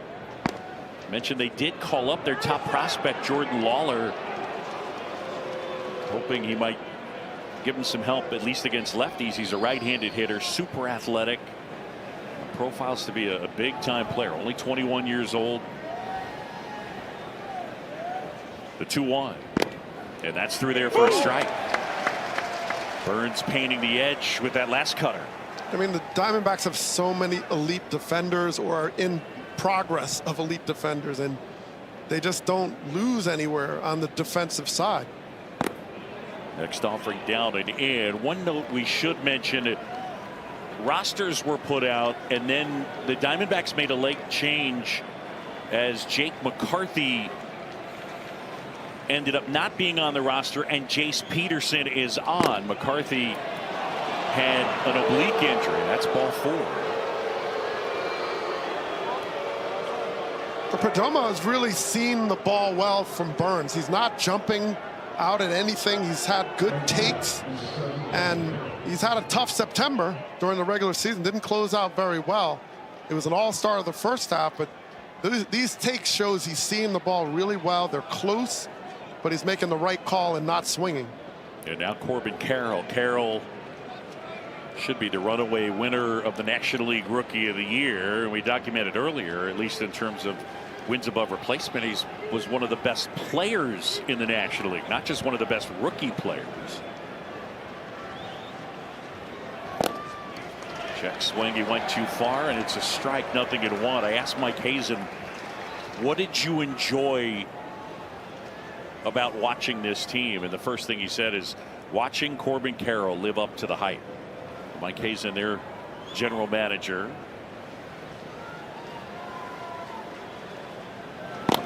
And that's in there for a strike, 0-2. Kid who grew up in Seattle, and who was his guy? Yeah, who else? Ichiro. Look at I mean, Corbin Carroll's only 23, but that's a baby face Corbin Carroll. They get a chance to meet. And that's his screensaver on his phone still. Next pitch is upstairs. And then he got to play in the All-Star game this year. In Seattle? In Seattle. Just, what a season. Yeah, you and I got to call that together on ESPN Radio. That was fun. The 1-2. And that's downstairs. Well, you heard him when he talked to Jesse about trying to get his pitch count up. He's talking about Corbin Burnes, who can be so laser precise. And then he forces you to swing at pitches on the edge, and then you start jumping early and getting weak contact and getting quick at bats. They're not letting him do that right now. That's upstairs, and Burnes trying all over the place, and Carroll wouldn't chase. Now it's 3-2. Carroll, the on-base percentage this year, .362, as Craig Counsell and Chris Hook chat about what they're seeing from Corbin Burnes. Oh, close play at first. Perdomo back in safely. Oh, timeout. And Santana might have gotten spiked going back in, or something happened. But it was close. I don't know if they'll check it out. I think Santana may have hurt his wrist or jammed his wrist. Yeah, just kind of on the tag. Just making that tag, it might have gotten wrenched in there in the collision with Perdomo. Very close play.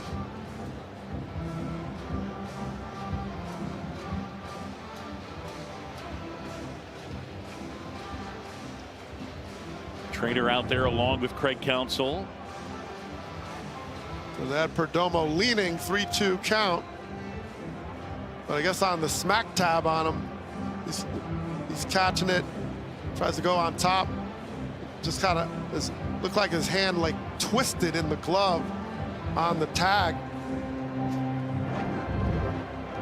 Okay, Corbin Burnes waving out the trainer.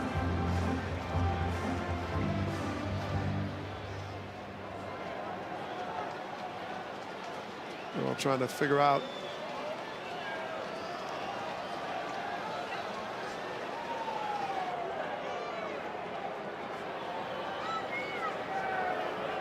Craig Counsell is right by home plate to talk to Mark Ripperger. Yes, because he's.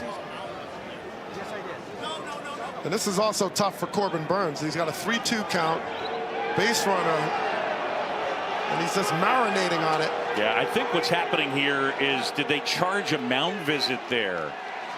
And Craig Counsell saying, no. He told me go check on the first baseman, and now they're going to bring the entire crew out there.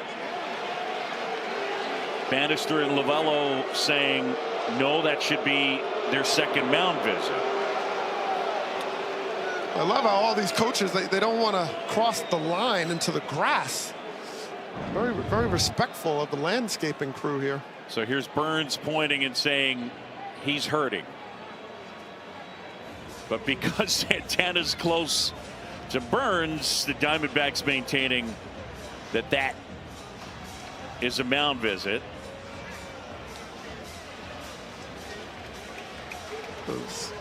They waving it off is what Counsell's trying to find out. He's like, look, this counts. I mean, I need to know how many visits I have. This is significant. And he was checking before he walked out there to make sure it was cool. I'm checking on this player.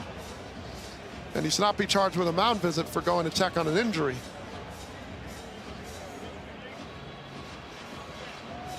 Mark Ripperger, the plate umpire. The crew chief is the second base umpire, Alan Porter. Torey Lovello saying, okay, so it will not be a mound visit. There's Alan Porter. Now that we've gotten that settled,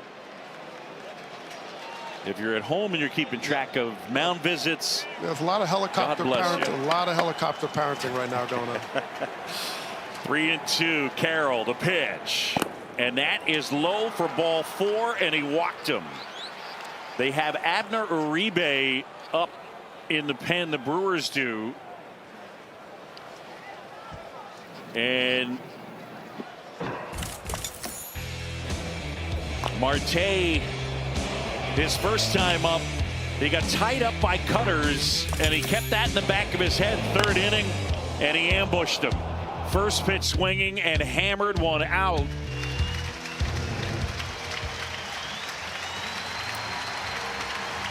And they don't want to take a chance again against Marte, so the change is coming. So Uribe coming in. The night is over for Corbin Burnes.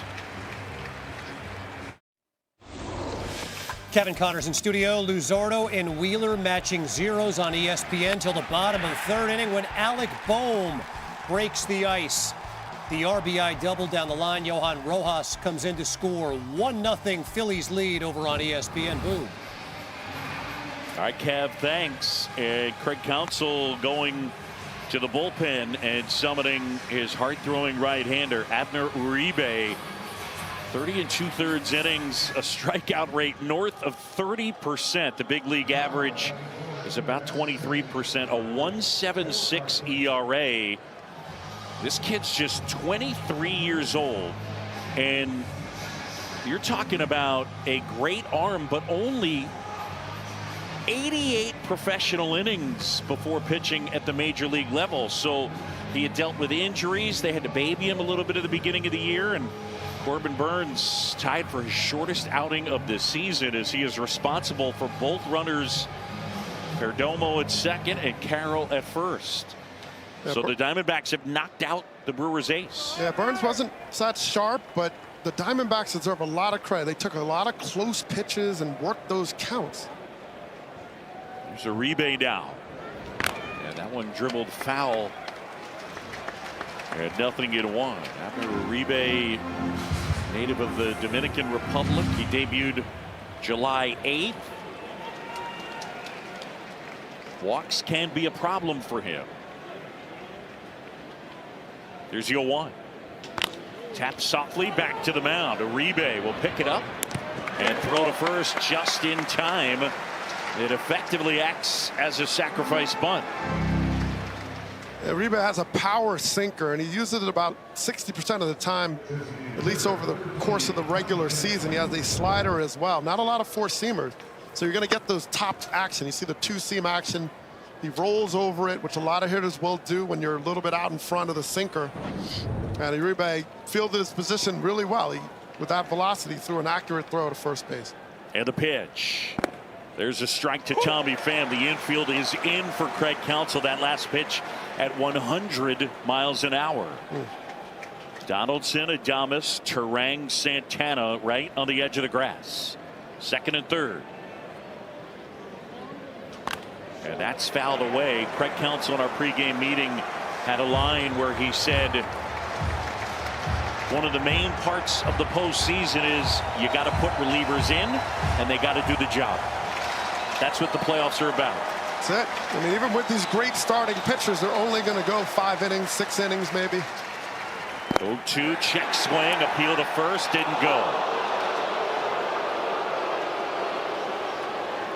Well, that's what makes teams, Atlanta Dodgers, a lot of injuries in their rotation. As we watch Pham here, did he go? No, he did not. You watch the Dodgers, they have a lot of injuries in the rotation, but they're going to be in it because of their bullpens. The 1-2 is high. That one at 101, and now it's 2 balls and 2 strikes. I mean, it's something, I think you'd even say it in the regular season. You're going to have to put relievers in, and they have to do the job. I mean, that's just baseball in 2023. A lot of relievers. Next offering fouled straight back by Pham. And so it's like getting someone hot in your bullpen, but you rely on a chain, almost like a water line of bullpen members to get it done. And if one of them, they're off, that's where things start to ripple. So they need everybody in sync, doing their job, put in the right position to succeed and execute. 2-2. Swing and a foul tip into the mitt of Contreras. It's a strikeout. That was a great job by Uribe and Contreras in that sequencing, because you're throwing a 100-mile-an-hour sinker, and they figured out when they sped him up enough to get him to be out in front of a well-located slider. And it was a good job to get that on the outer third, and Pham had already opened up because he's looking for that power, and it wasn't there. Second and third, not out of the woods yet. Dangerous hitter up in Walker. And a fastball misses off the inside edge. K-Zone said it was a strike. Walker, a single and a strikeout. How about this guy? Back-to-back 30 homer seasons. He's turned into the top defensive first baseman, arguably, in the game. And they got Christian Walker off of waivers from the Reds in March of 2017. Pretty amazing. Well, I asked him about, like, what is his motivation? He's seen a lot, D-backs history, 110 losses. And he said, look, I don't play out of revenge or proving people wrong. I try to have a positive approach. You know, it's like I was with other teams, they let me go. And here I was able to develop. And he just got better and better and better with time and age. And now he's got power to all field. He's a great defender. You know, he's doing a lot of things well. And he's in the heart of the playoffs right now to cap it off. We're in the fifth. The Diamondbacks threatening. There are 2 outs. Arizona down early 3-0. They now lead it 4-3. Uribe outside. Well, it's a good thought to make sure you keep him on the slider, curveballs. He hasn't hit much for average off those pitches. He is a very good sinker ball hitter. 324 with a 456 slug this year on sinkers. He's pretty good matchup him for Walker. Uribe. And he walks him. So now the bases are loaded. And Chris Hook will head out to the mound. I don't know if I want to name Hook if I am a pitching coach. Right. You know, it's just. Well, you're certainly not interested as the pitcher for the guy named Hook coming out to the mound. It is an old school term. That's what they used to say when a manager would visit. They'd say, Craig Counsell going to the mound, and he's bringing the Hook with him. And this is literally true. So, you know, they're a living proverb here, I guess. Yeah. Uribe on here. So Craig Counsell, they still have not named a Game 2 starter. Lots of options. Obviously, they could put Peralta on the mound. It could be Wade Miley, but Craig Counsell wanted to wait and see. It was supposed to be Brandon Woodruff's spot. It was revealed yesterday he has a shoulder capsular injury. He's out for the series and possibly the entire playoffs. Here's Moreno. He's homered. That was his last time. And the first offering in for a strike. And Moreno doesn't swing at the first pitch very often. He uses it to size up the pitcher. And so he makes his adjustments from there. Bases loaded, 2 outs, and an 0-1. Way outside. It's Perdomo at third, Carroll at second. And Walker, the runner, at first. So he asked Counsell also about Game 2, 3, and he's like, let's see what happens in Game 1. Yeah. The right-hander ready and fires. Swing and a couple of hops out to short. Adames to Terang. They get the force. And that's the inning. The Diamondbacks leave them loaded. We go bottom of the fifth. It's 4-3. Back at American Family Field, Diamondbacks lead it by a run as we go bottom of the fifth. Moments ago, Jesse Rogers got a chance to talk with Craig Counsell. Craig, tell me the difference between Burns the first time through against Arizona and then the second time through. Well, I just give them credit. I mean, they got some pitches over the better part of the plate and put great swings on them and, you know, home runs. So damage. So give them credit for that. How big to keep it at 1 run right there by Uribe? Yeah, heck of a job, man. It just changed the game, obviously, when you're in 1. And we got to their bullpen early, so they got a lot of guys to go, and there's a lot of baseball left. It's been a crazy game so far. 7 hits and 3 walks. You must like the traffic on the base pass for you guys. Yeah, we're creating pressure, and we just got to keep doing that, and we'll break through here. Thanks, Craig. You got it. So Craig Counsell confident his team will break through as Sal Frelick fouls one away. New pitcher into the game is one of the Diamondbacks regular season starters, Ryan Nelson. Yeah, the right-hander, the 1-1. Well, with Nelson, usually you see the starters, they're going to have a pretty complete repertoire. Four-seamer, cutter, changeup, slider, and a curveball. Frelick takes inside. Sal with an infield hit his first time. And there are the numbers on Nelson.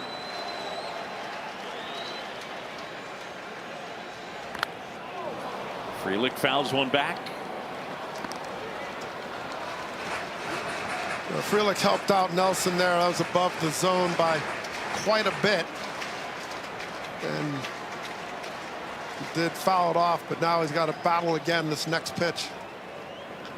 On the ground, right side, and it's under the glove of Marte and into right field. Frelick is aboard for the second time. Sal Frelick with his second hit.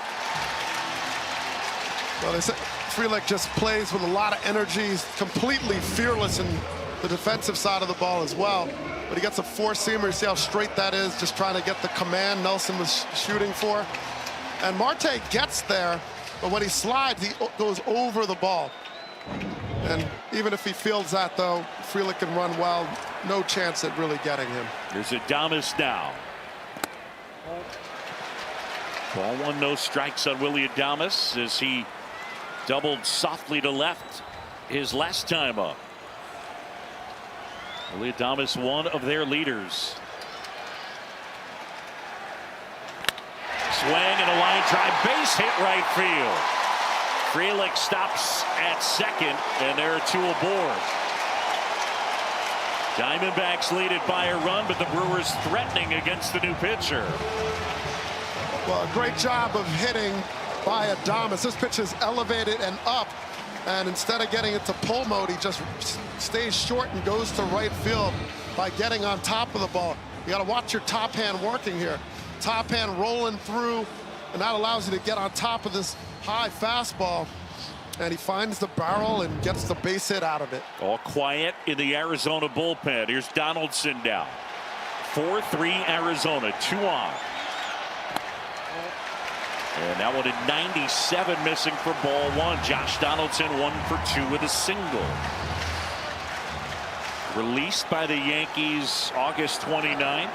2 days later, the Brewers signed him, then sent him to AAA. Swing and a line drive, base hit center field. And Donaldson with his second hit of the night, and they're loaded. Well, Donaldson just looking like his MVP form.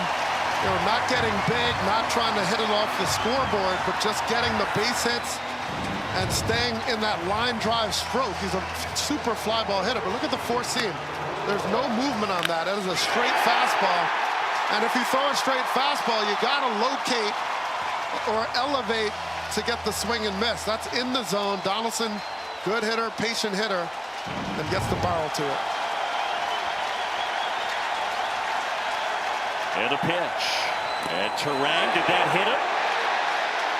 It certainly came close. And they're going to say that, in fact, did get Turang. Frelick trots home. Sal Frelick. And it is 4-4. You get the breaking ball, and they talk about back foot slider, more of a curveball spin. And does he get his foot out of the way? Is challenging the call. It looked like it might have missed him. That is reviewable. A hit by pitch is reviewable. So watch the back foot, and does it get the toe? He moves his foot out of the way. It looks like it gets dirt. And I'm not sure it got him. No, I don't think so. It's close. That's an interesting angle as well. Does it change direction? So this is what they'll be reviewing, all these angles. But let's remember, the call on the field is hit by pitch. Yes. And I don't know that thus far we have seen a look that definitively shows that it didn't hit him. And that's what it takes, clear and convincing evidence to overturn it. If there's not, they will say the call stands. And does that get This is where you kind of lose sight a little bit. Well, the front foot is blocking. You know, this angle, you see his foot get out of the way, and you just see dirt. Does it change direction? So they're going to watch this very closely, and they have other angles to work with here. Well, the thing that they're capable of doing back at the replay center in New York is basically placing two replays together in a mosaic so they can take the look from center and the look from the side and put them together and time them up. That is something that we don't do, but they can do back there. Well, with the stakes of these games, they're going to watch it very closely. It's going to take some time, and pitchers are going to have to be patient and get out of sync possibly. We saw that with Corbin Burns, but they're trying to get this right, and it's very questionable, and it's going to be a close call. And we've learned that. Now Alan Porter. After review, the call on the field is overturned. The batter was not hit by the pitch. The count is 1-0. Arizona will retain their challenge. So there you go. Yeah, it looked like it missed him, but it was the clear and convincing is the tough, and that's why it's so significant. What is the call on the field? Because that creates the standard by which you overturn it. And so it matters still what the umpire calls, because it creates a burden that's higher to overturn it than to sustain it. So Diamondbacks still have the lead 4-3. Turang up 1-0. And a swing and a miss. A lot of times when these teams are bringing in a starting pitcher, they're hoping for him to go deep in depth. Right now he's not gotten, Nelson hasn't got a single out, and that's cutting into their ability to use him as a long reliever. Swing and a miss from Turang. Frelick, Adames, and Donaldson third to first on the bases. The right-hander Ryan Nelson.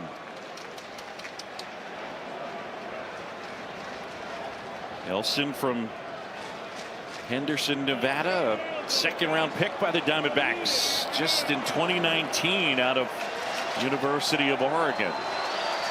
John Shambi, Doug Glanville, and Jesse Rogers here at American Family Field. Brewers fans ready to explode. Their team down a run.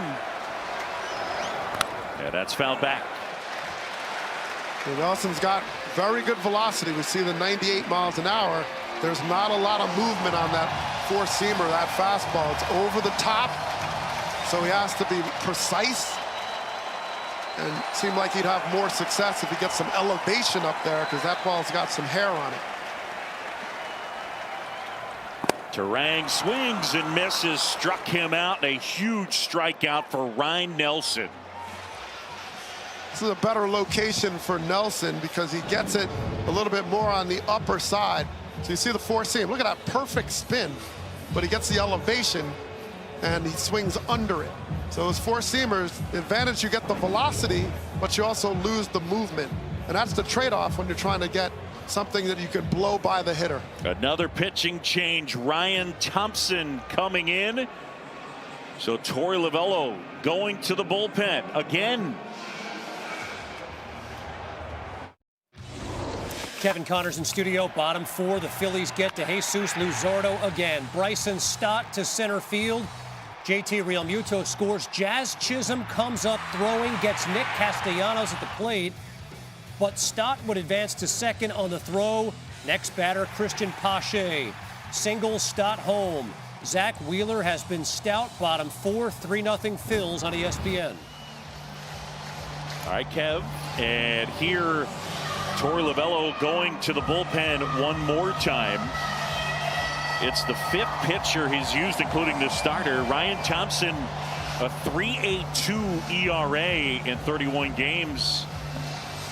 And this right-hander, Dougie, I think in his fantasy, he would have him pitching in the seventh with them up and then hand it over to Ginkel and hand it over to Sewald. But here he is in a spot trying to protect a 4-3 advantage. Bases loaded, one out, and Thompson into a huge spot. Well, Lovullo's trying to play the I just need 27 outs, and I'm just every out he's weighing the matchups, and he's going to go through a lot of pitchers tonight. Taylor, and he takes a strike. He gets a chance to hit with the bases loaded again. He's hit a 2-run homer, and then his next time up wrapped into a fielder's choice to end the third. Frelick at third, Adames at second, Donaldson at first, 1 out. Diamondbacks up. And that one is whacked foul, pushed off to the right and out of play. Well, Thompson has a big sinker, and you see the delivery. He starts off closed, and he steps even further closed, almost into the third base dugout. Creates a very difficult sight path for right-handed batters, and he gets some good sink on it, and he's shooting for that chance to get the double play if he doesn't get the strikeout. That one inside. Thompson, the former Tampa Bay Ray, he was released by the Rays in the middle of August. And with Arizona, 13 regular season appearances and 0.69 ERA. 1-2, bases loaded, 1 out. Outside as that one floats off the edge, and now 2-2 on Taylor. He's got a great slider. Thompson has 0.97 batting average this year, and so the sinker slider, you can see he's keeping the ball down pretty well in the sinker. And the pitch downstairs, and now there's no place to put Tyrone Taylor. 3 balls, 2 strikes, and they rise to their feet at American Family Field. A beautiful night temperature now in the mid-70s. The roof is open. They've got the yellow rally towels out. All loaded up. Brewers down a run. Line drive. Oh, what a catch! Longoria to second. It's a double play. Oh, my goodness. Evan Longoria saves the day with a lunging grab, and they turn it into 2 outs. A brilliant defensive play, and the Diamondbacks still lead it, end of 5. Back here at American Family Field, and the new pitcher, Elvis Peguero, will take over. We go to the 6th. A 1-run game, and the right-hander fires in a strike. The Brewers with a very good bullpen. Peguero a 3.38 earned run average, and Milwaukee in the second half a 2.52 ERA, and ultimately they had the second best bullpen ERA in the majors.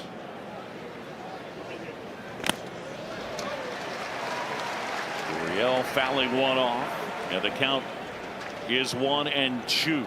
4 runs, 5 hits, no errors for Arizona. 3 runs, 10 hits, no errors for Milwaukee. The Diamondbacks have used 3 home runs in this game. That one inside, check swing, he went, struck him out. Gurriel is gone. Well, Evan Longoria turns 38 on Saturday, and happy birthday. What a play. I mean, a spectacular play by the former Gold Glove Award winner. 3 times he won that award. In fact, it was his first 3 years, or his first 2 of his first 3 years in the bigs. He won that award. He's always had really good hands and put together a very impressive career. Well, the other question is, Adames getting doubled off there. You have to freeze on that line drive and kind of head back. And so with his squad trying to get that extra run across, you wait, because if it gets by him, they probably could still score it, potentially, or at least get to that next bag. So getting doubled off there is certainly not ideal for the Brewers. Swing and a miss from Thomas.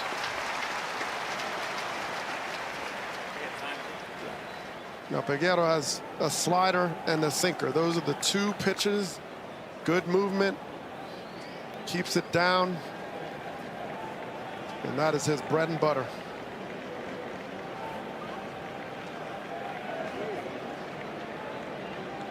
Right-hander ready. Thomas waits. Alec Thomas 0 for 2 in this one. Thomas, a kid who grew up around baseball, second-round pick at a high school in Chicago in 2018. His dad was the head of strength and conditioning for the Chicago White Sox, so he was around the White Sox clubhouse a lot as a kid. Big bouncer taken in by Terang, and there are 2 outs. And here comes the veteran Evan Longoria. What a spectacular play by Longoria. 37 years old. Longo, remember that dramatic home run that he hit to put the Rays into the playoffs? And a guy with the most postseason experience on this team.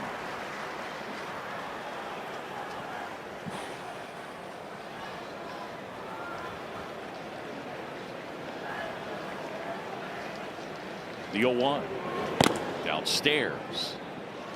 I like listening to Torey Lovullo before the game about Longoria. He says, look, even when he doesn't match up as well against the pitcher in his repertoire, he still has good at bats. He still works counts. He still gives quality to that at bat. Swing and a miss, and the count is 1-2. Yeah, a guy as a veteran who impacts their clubhouse, still loves to play, and fun to be around. Fans waving the towels. 1-2. And a base hit into right field as Longoria goes the other way.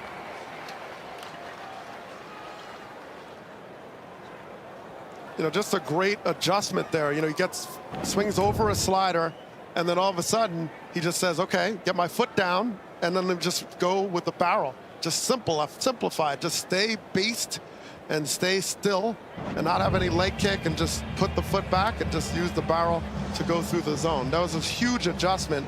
After the first pitch, he swung over it. Craig Counsell making the point to the pen. Perdomo scheduled, had the lefty Hobie Milner up, and we get a pitching change in Milwaukee. Well, the best of 3 wild card round rolls on tomorrow with all 4 game 2s. Rangers and Rays get it started at 3 Eastern on ABC. Jays and Twins at 4:30 Eastern on ESPN. We'll have Diamondbacks Brewers at 7 right here on ESPN2. Marlins Phillies cap the night 8 Eastern, 5 Pacific on ESPN. Every game also available on ESPN Radio and the ESPN app.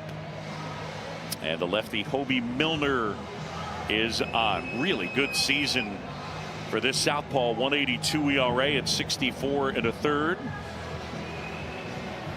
And Milner pitches college ball at the University of Texas.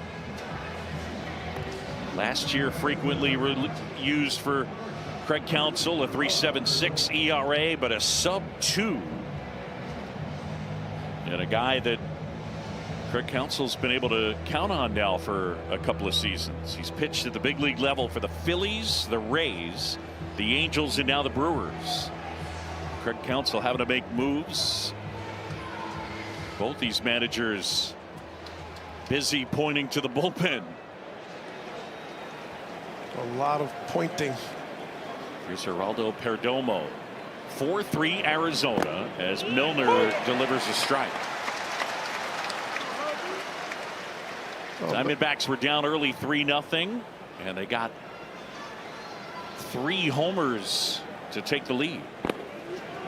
Well, Milner will feature that curveball. That's been his most frequently thrown pitch of the season, but he sinks the ball. Throw that 4-seamer changeup, but the motion is what's tough. The timing. He starts close, he jumps at you. Out softly, Milner gobbles it up on the grass, slings to first. And Perdomo is out. We'll go to the bottom of the 6th. 4-3.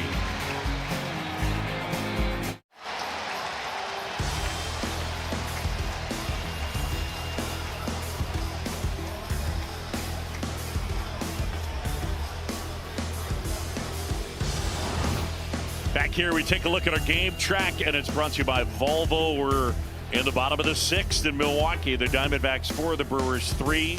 Arizona with 3 homers tonight.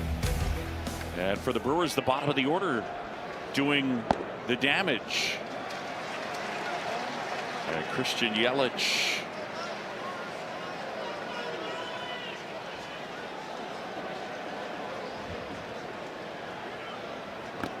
Yelich fouls it into the mitt of the catcher Moreno. 1-1. Christian Yelich joking the other day that basically since April they've been calling themselves the Brewers have average Joes.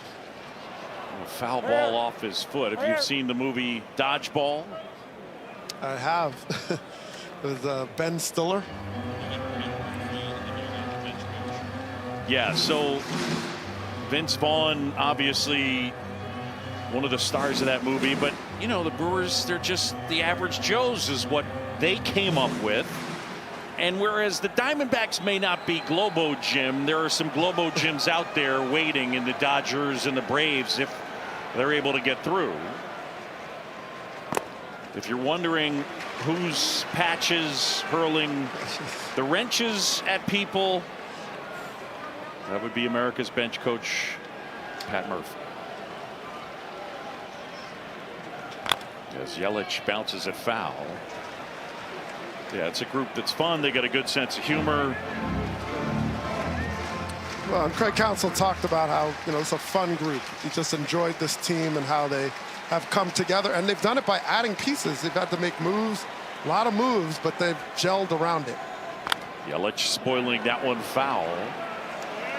And then Mark Canha coming over, Santana. You know, some moves where they had to send players out and back. And they've just been able to get stronger over the course of the season and fill certain holes. And here they are.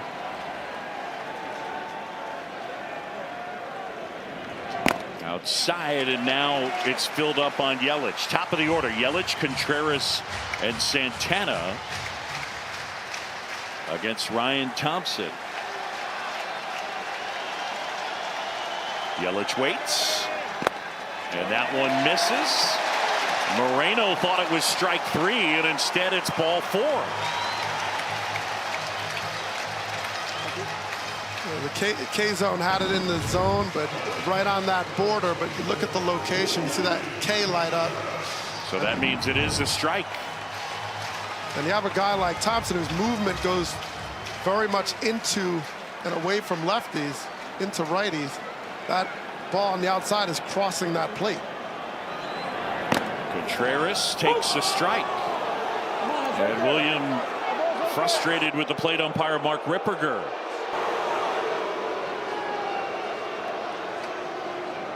You got to be careful as their catcher. You don't want to get on the bad side of the umpire, and you're trying to get calls for your own pitcher. Dribbled is short, cutting across Longoria, bobbles. Now a throw back.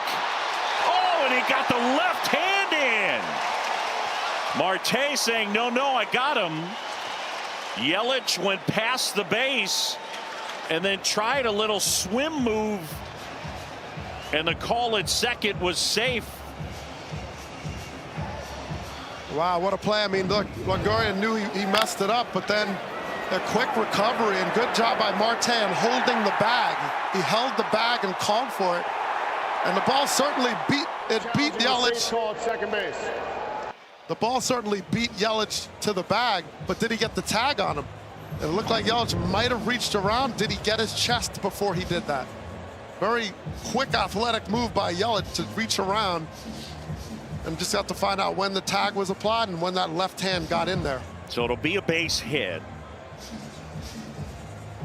But now will the folks back in New York overturn the call? Safe is the call. Watch the tag. Now watch Yelich's left arm.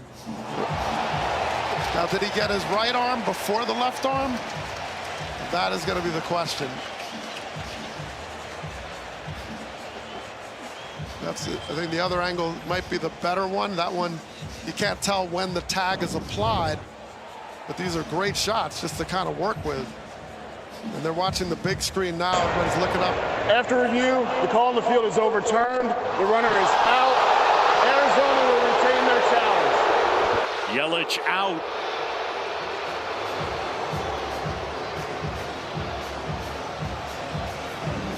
that's the turn of events. I mean, watch the tag here. Now watch the right arm. He gets him there before Yelich gets the left hand around. That's what they've concluded. And how important in a great position. Just tough to tell with two arms involved. So he's looking up. Time called by Santana. Either time or he was complaining that Thompson had not engaged. Gotta make eye contact. Come on now. So Santana here. And the switch hitter takes low. Carlos Santana, see him wear that number 41. That's an ode to one of his heroes, Victor Martinez. When he was in the minor leagues, he would watch Victor Martinez. Eventually got to work with him a little bit. That guy was an amazing switch hitter. There's a strike on the outside corner. Was he ever? Well, right now the base running and inability to kind of chain it together is hurting the Brewers right now. 11 hits and 3 runs.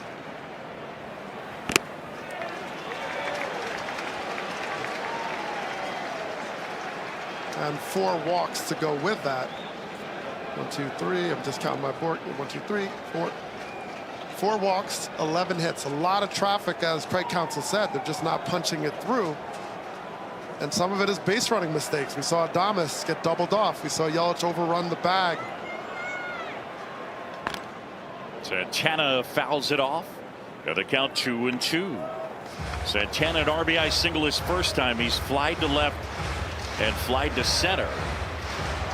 Came over from the Pirates at the deadline. Diamondbacks 4, Brewers 3. We're in the bottom of the 6th. The game Milwaukee led 3-0. Contreras at first. And a swing and a miss. Santana is gone. Huge strikeout there for Thompson.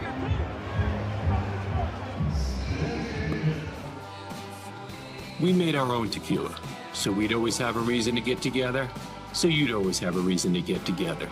Grab a glass, amigo. Our casa is your casa. Well, now it's Mark Canha. And Canha takes the strike. Canha, 34 years old, the DH in this one. He's 0 for 3. Arizona leading 4-3. They've been out hit 11-6.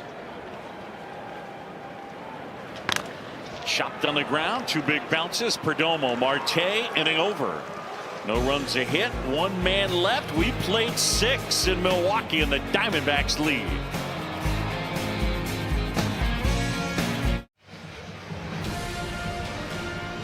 Back here in Milwaukee, the roof is open and we're headed to the 7th. The Diamondbacks 4 and the Brewers 3. Boog Sciambi, Doug Glanville, and Jesse Rogers. And Hobie Milner continues as he faces Corbin Carroll, who flips one into left field for a base hit. And so Carroll on base for the 3rd time, a homer, a walk, and now a single, and a guy who is a big time threat to run. And he's making it look easy right now. Milner is extremely difficult on lefties. The sinking action of a side armor. But watch how he stays inside this ball. Hands to the body. He follows through towards left field where he's kind of going with it and gets it done.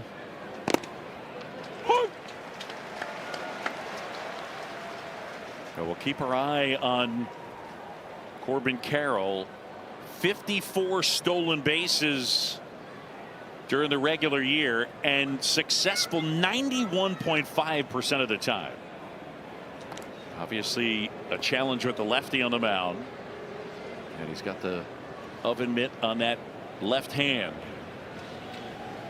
The cinnamon rolls are ready. Take them out, Corbin.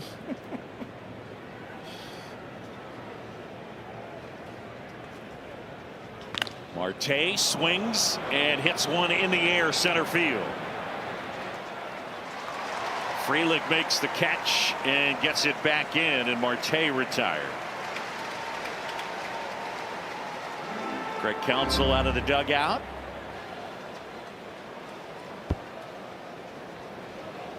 He had Yoel Payamps up in the pen. I don't think Craig Counsell anticipated having to use all his leverage guys, but that's been the case here tonight. Milner gone. Pitching change. Another pitching change. Diamondbacks lead it by a run. One of the biggest plays in this game made defensively by Evan Longoria, who's downstairs with Jesse Rogers. Evan, is it 27-year-old Evan Longoria out there or 37-year-old I'm watching? Yeah, I mean, made a couple of plays in big spots there. Obviously, this game's nowhere near over. But yeah, we've been fortunate to get a couple breaks. Obviously, catching the line drive, and then right there, you know, Yelly trying to be aggressive coming to third. We were able to get it out there. So yeah, man, back and forth game. It feels tight. Congrats. Good luck. Thank you so much. Yeah, Evan Longoria, a guy who still loves it and impacting the game with his glove here in this one. Glove and the arm, two really big time plays. Yoel Payamps will take over, a 2.55 ERA in 70 2/3 innings, and a strikeout guy, 27%, above that big league average. Now, a little bit of risk here because you're bringing in the right-hander, and you have Corbin Carroll on first base. And he stole 54 bases, but he also stole 45 of them against a right-handed pitcher. I mean, so that is helping Carroll be in a position to just take this bag. So they went for the matchup at the plate, but not so much with the base running. Now one fouled back by Tommy Pham. Contreras behind the plate. He allowed 77 stolen bases, 8th most among all catchers in 2023. And Santana lunges to collect that throw. And you only get 2 disengagements, so once you throw over another time, if you try a third, it is a balk unless you pick him off. Payamps, and that's a little bit high. Now the Diamondbacks use the running game to their advantage this year. I mentioned 2nd most stolen bases in the majors, and Torey Lovullo's team, they stole it at around an 87% rate. I mean, as a team, which is insane. I mean, 166 bags at an 87. I mean, that's got to be historic. 86.5%. We round up at 0.5, gang. Yes, we do. 87% for the Diamondbacks. Arizona leading by a run, and a speedy runner at first. The 2-1, and that one missed outside. And now it's 3-1 to Tommy Pham, who's 0 for 3. Pham, 35 years old. He's got great discipline as a hitter. This is a good time to run. Pham is so good to going right field. You got super speed at first. And a swing and a miss. He's quick to the plate, there's no doubt, but it isn't always about being quick as much as do you have tips and timing mechanisms by which the runner can steal on you. Dave McKay, their first base coach, one of the best in the business at finding that out. Pham fouls it away off to the right. And we talked to Zach Gallen yesterday, and he talked about controlling the running game. He said, look, sometimes I have to be slow. I have to make my pitch. If I'm worried about him, I'm going to make more mistakes. There goes the runner. The pitch is cut on and missed. Throw to second. Tag. Out at second. Oh, wow. A strike him out, throw him out, double play. Are they going to look at it? Well, Carroll is not leaving the bag. So he gets the jump. Very nice job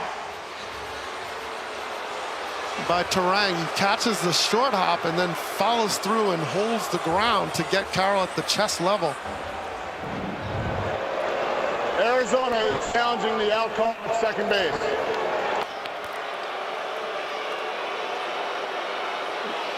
Well, you see Carroll going in, and Terang catches it, but it's a short hop that he comes up with. He's not catching it and coming down. Watch his glove. He catches it and has to go up. and then into the tag. Now it looks like Carroll might have got his leg in there and his elbow. Terang's forearm is on his knee. Does he make the tag? Looks like his foot is on the bag. So look at extended foot by Carroll. Oh, I think he brushed his pant leg with the glove. Did he have the ball when he did? May have. All right, here. Well, did he get his leg? That's the key, because if he didn't get his leg, he tagged him up at the armpit level. So watch the front leg, full extension, catch. Does he get him here? Or I think there? he got him on the back side of the glove. With the back side of the glove. And that's going to be clear and convincing, and that's going to be the challenge of being able to say that's clearly and convincingly overturnable. Well, Carroll with one of the greatest stolen base seasons in recent memory. A 50+ stolen base guy stealing it above 91% is amazing. I don't know if he got his thigh there. I mean, it's so microscopic. Does he get his leg? Because if not, his foot's there. And the tag, by the time it's chest level, not in time. After review, the call to stand. The runner is out. Arizona will lose their first challenge. So it's a strike him out, throw him out, double play. Midway in the 7th, it's time to stretch. It's 4-3 Diamondbacks. Back here at American Family Field, and the Brewers trail it by a run, much to the chagrin of Bernie Brewer, who's up there in his chalet. You see that sign, get up, get out of here, gone. That's Bob Uecker's signature call, Mr. Baseball. Just above Bernie's chalet. I have not gone down the slide. Doug Lanville has. That was years ago. And Bernie waits. Yes. And here's Kevin Ginkel. The right-hander takes over. And the first one is Sal Frelick is in for a strike. Frelick with a couple of hits.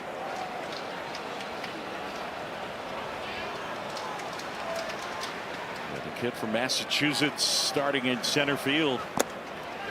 Talking to Sal yesterday, he said, "Are you excited?" And his eyes got really big, and he said, "I wish we could play right now." He's doing a great job so far. 2 base hits. Good bats. Ginkel missing, and the count is 2-1. Ginkel, 4-seam fastball, slider, sinker. That's the primary. Yeah, the 2-1 finds the mark. 95. He dots the outside corner. This is the 11th pitcher used in the game, the 9th reliever. That's for both teams combined. 2-2 pop foul back our way. Oh, that was a little bit close there. Full disclosure, Doug Lanville and I get a chance to work together during the regular season, both on TV and on radio. We had a game earlier this year out in Anaheim, and I got hurt on a foul ball. Maybe not hurt, but yeah, it didn't feel great on my thumb. No, it's bruised forever, and yeah, I couldn't do anything. I was too far, and then I felt like if I dove across to protect you, then there might be some real damage. A little ricochet off the face, you know, glasses, that would have been bad. So I had to let you wear it, man. And I wore it. The 2-2. Swing and a miss. Frelick is down. Ginkel able to get him. There's one away. Well, Ginkel, he's tough in that 65 in the 3rd innings. He's only given up 3 home runs, so he kind of avoids that quick strike. You have to chip away against him, and this is where he gets that movement. It's riding away, 4-seam action, and he's a tall guy, just kind of brings it down on you.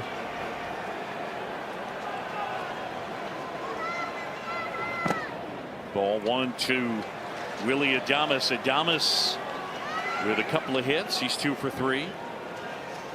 Brewers trail it by a run. They've out hit Arizona 11-7. Milwaukee led 3-0 going to the 3rd after a Tyrone Taylor 2-run homer.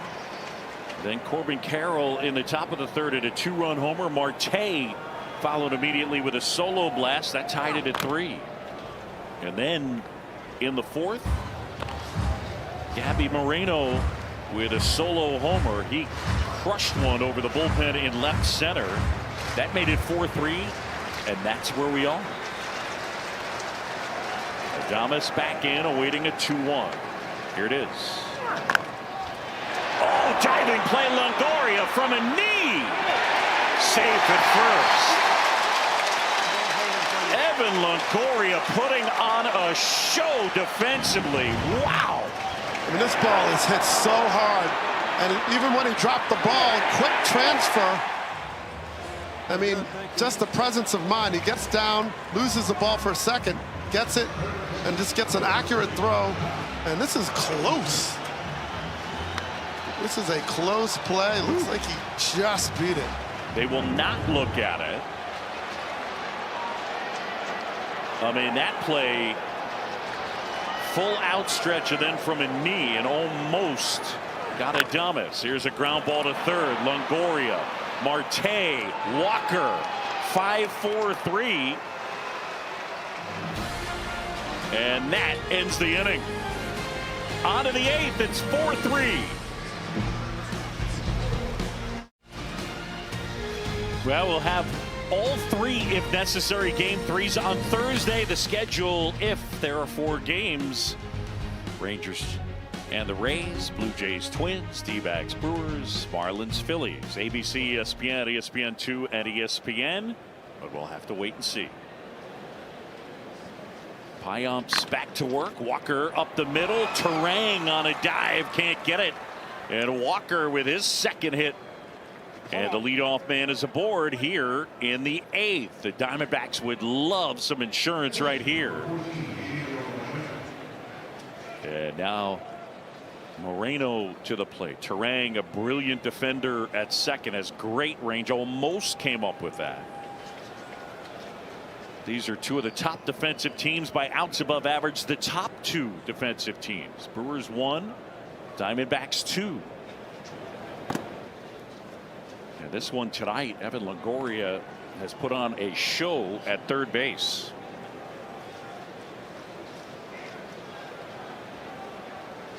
Moreno with a big home run. His homer's the difference. And that one downstairs. Moreno just has consistent, calm at bats. I mean, it looks like he's seen all these pitchers for years, but he just stays back. He's quiet. He goes the other way. He's got pop. I mean, these are good takes. This is a laying off a tough slider, then a sinker in, and he didn't jump at it. He didn't get ahead of himself. And he's putting himself consistently in hitters counts, and he's really a dangerous hitter when he's get ahead in the count. The 3-0 misses and a 4-pitch walk. So the 23-year-old catcher is on base. 2 on and nobody out for Arizona. And now Chris Hook will go out and talk to Yoel Payamps.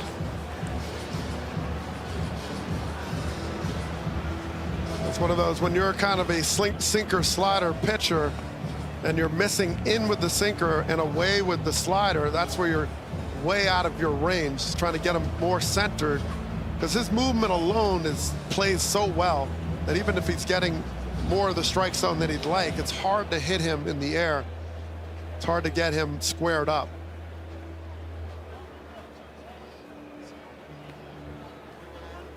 Game 2 pitching matchup for Arizona. Their ace, Zach Gallen, is the scheduled starter. Milwaukee has not announced a starter yet. It was going to be Brandon Woodruff. He was ruled out for this series yesterday with a shoulder injury.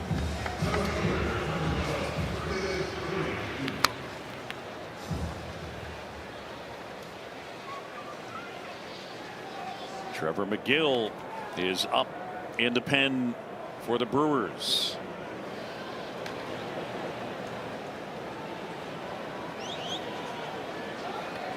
Gurriel up here with 2 on and nobody out. And the pitch. Off the plate to third. Backhanded Donaldson in time. And the runners advance. Another swinging bunt that takes care of it. It gets no double play, but he moves all the runners over. And now second and third, 2 runners in scoring position. Pressure on the Brewers defense to play infield in, which is a dream for any hitter. Alec Thomas up 0 for 3. Thomas, pair of strikeouts, and he's grounded out. And a swing and a miss. That one at 95. Right now, Thomas is pulling off the fastball. He's falling off the first base side, and he's very susceptible to the breaking balls and things down in the zone. Downstairs inside.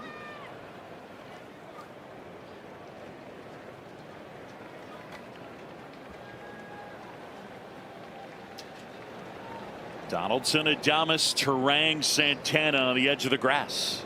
And a swing and a miss. It's 1-2. How about this one? I mean, a couple of teams, especially the Brewers, excelling in run prevention, and they've been kind of hanging on by their fingernails in that department. Just so much traffic on the bases both ways.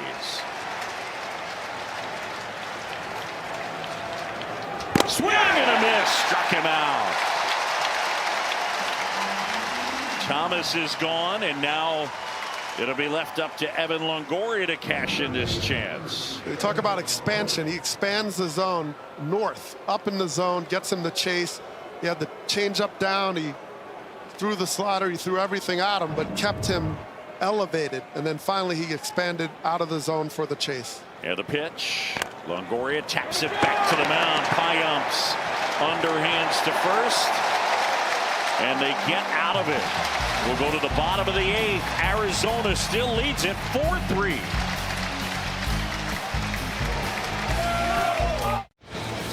Well, the Brewers have 12 hits and 4 walks, but they're not scoring. Why? Base running. You get doubled off here. And also, Yelich here overruns the backdoor. Good instincts by Longoria. So they're running themselves out of innings. So 12 hits, 4 walks, and only 3 runs. And they can't afford it. And now all of a sudden their backs are against the wall as we go to the bottom of the 8th. Craig Counsell going to his bench. 8-9-1 scheduled. And it'll be Jesse Winker against Kevin Ginkel. The pitch. And Winker fouls one back. The Ginkel-Winker matchup that you never knew you needed. A 1-run game here for Winker. Just wasn't able to stay healthy this year.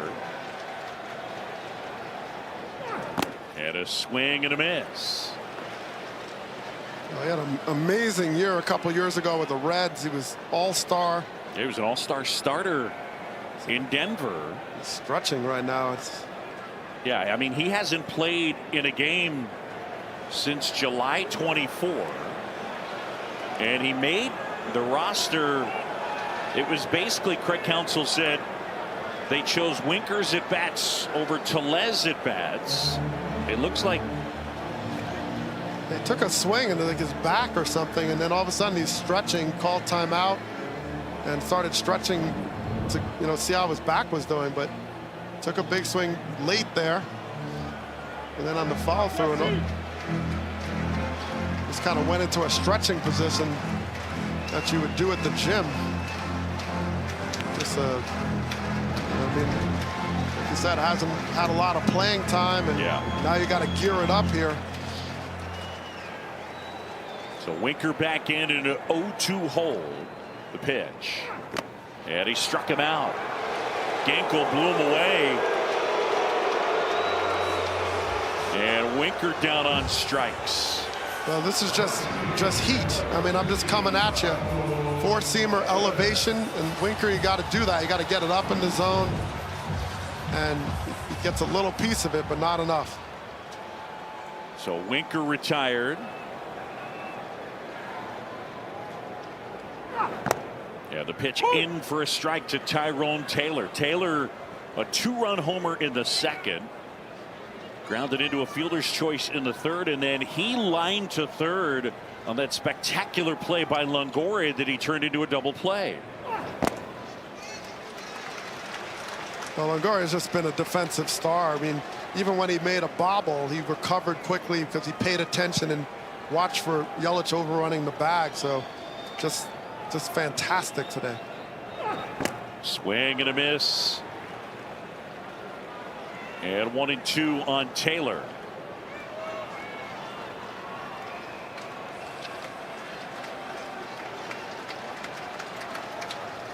Ginkel fires. And that one, he hit it twice. It's a foul ball. It's like fool me once, fool me twice in one situation right there in one swing. But he's still alive. He's able to do enough with it to get another pitch. And Ginkel is tough. I mean, right-handed batters, 184 on the season, only 2 home runs. Right-hander ready and fires. And a swing and a miss struck him out. Ginkel gets Taylor. There's 2 away. I mean, this slider is like an evaporator ball. I mean, it just absolutely disappeared. Look at how it starts. You see the spin, it feels good, and then all of a sudden it's gone. And when you have a magic show like that type of pitch, you're going to keep going to it, and he's locating it right where he needs to. Nasty strikeout rate of just under 28% this year. And the first one to Yelich is in for a strike. Yelich has had a good night. He's walked twice and he's singled, so on base 3 times. Diamondbacks lead it by a run, bottom 8. This has been an odd game, right? I don't think we anticipated in this matchup that the bullpens would be used so exhaustively. Yeah, I mean, Burns, you think he's good for 7, or he's just so steady. Next pitch is outside. And you figured Fott might be out, but you think about the strategy of the D-backs. They're like, wait a minute, we could empty the entire notebook because we have Zach Gallen and Merrill Kelly, 2 pitchers that go deep. Yelich fouls one away. I mean, all these base runners, and still nobody has scored since the 4th. The Brewers have left 10. The Diamondbacks have left 7. Yeah, I mean, this is serious traffic. If you had this kind of traffic, you would have put up a street light or something. 2-2. Yelich waits 2 outs. Here it comes. And a swing and a miss. Ginkel is pumped up as he strikes out the side. We're going to the 9th here at American Family Field. Devin Williams, the closer, is on to try and keep it a 1-run deficit for the Brewers. 61 appearances, a 1.53 ERA. And as well, a new second baseman taking over for Terang is Andrew Monasterio. Milwaukee down a run, 4-3. Geraldo Perdomo takes a strike from the right-hander. Devin Williams, who is an all-star this year and last year. Former Rookie of the Year.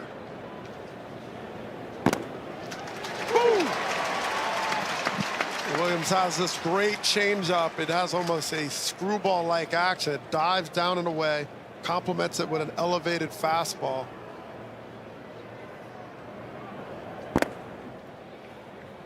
And it's just a nightmare on your eye level. Fastball up, changeup down. He's got that top to bottom strategy working really well. He's very hard to hit. Bottom 4% in hard hit rate.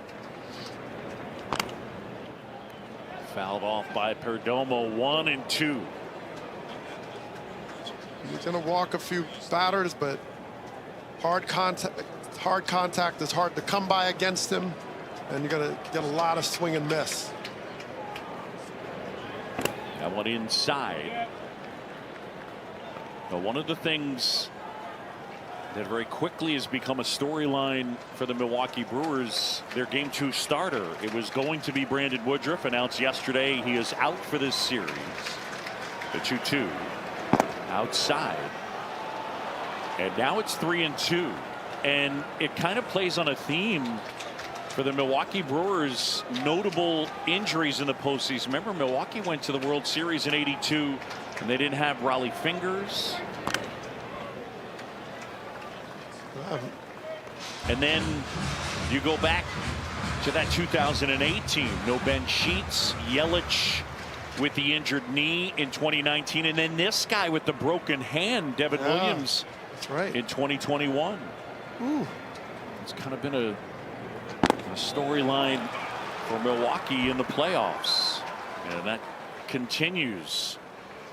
Williams walks the leadoff guy, and fans MLB celebrates Hispanic Heritage Month by recognizing the contributions made to our game by the Latino baseball community, past and present. Follow at Las Mayores and at MLB, and visit lasmayores.com for full coverage. Corbin Carroll here. And that one up and in. You know, Devin Williams hasn't held base runners very well, so they've run fairly successfully, 10 for 11 against him. Got a lot of speed right now in the bases and at the plate. The pitch, and that one misses, and Williams having a little trouble throwing strikes.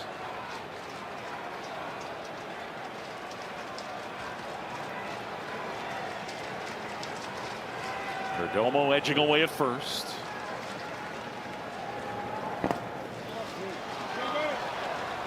Three balls, no strikes on Corbin Carroll. Nice night for the rookie. His postseason debut, a 2-run homer, a walk, and a single. Not just a great base stealer, a great base runner.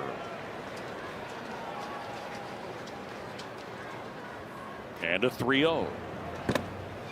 And that's ball 4. So the Diamondbacks trying to add on, looking for insurance here in the 9th, and it's off to a good start for them. Well, you also have two really good base runners on with some speed. A lot can happen, and they can make a lot happen. Marte can run. He's very good as a left-handed batter. That's where he has some pop. This is the best situation they've had in a while of making something happen on the D-back side. This is the final mound visit for the Milwaukee Brewers. So, I mean, you talk about, I would love a Fitbit on the pitching coaches and the Mariners here tonight and see how many steps they got in, because Devin Williams in this game, each team has used 6 pitchers. Yes. The Brewers are out of mound visits. I mean, this is a precarious situation for the Brewers because the Diamondbacks are going to use everybody, and they have these 2 starters lined up for games 2 and 3 that are incredible, and they go deep. Whereas, and the Brewers, if they're not going to pull this off, have used everybody, including their closer. Yep. So here's Marte, 2 on and nobody out. And that one is down and in as Marte shortened the bunt. It's ball 1. They've got Bryce Wilson warming up in the Milwaukee pen. Marte has got some ability on this side, righty, lefties. He's dangerous either way. Yeah, better right-handed hitter. But you're talking about a guy that put up a monster season in 2019 with an OPS just shy of 1,000. In 2019, he finished 4th in the NL in the MVP. 2 on, nobody out. Williams fires.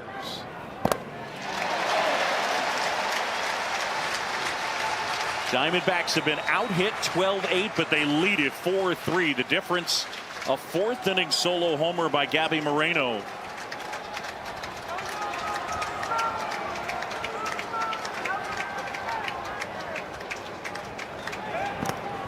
And a good job by Contreras back behind the plate. William Contreras,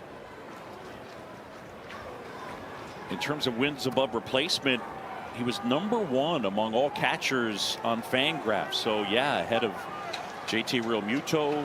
I mean, big power numbers, and he's so good going the other way. I mean, and he's a really good framer.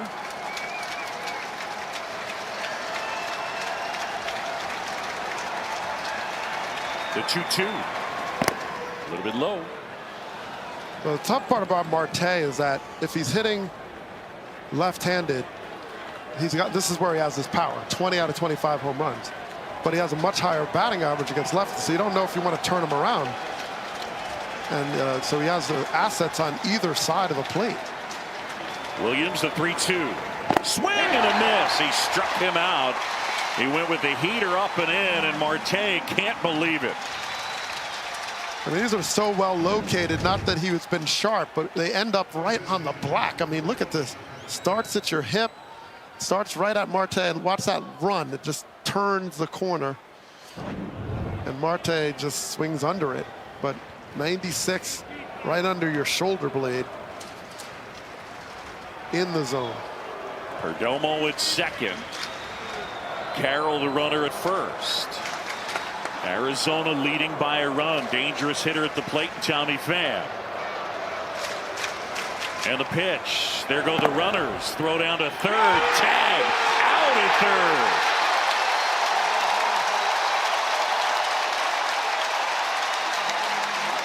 third. To the naked eye, it looked like he swiped too early.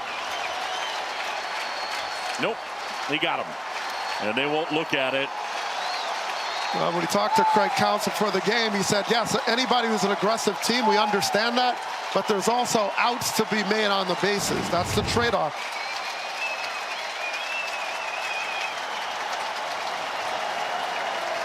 So now a man at second and 2 down.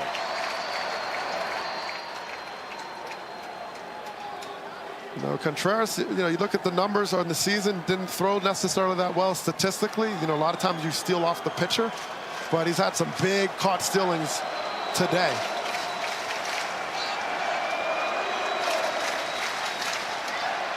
The 1-0. Strike on the outside corner.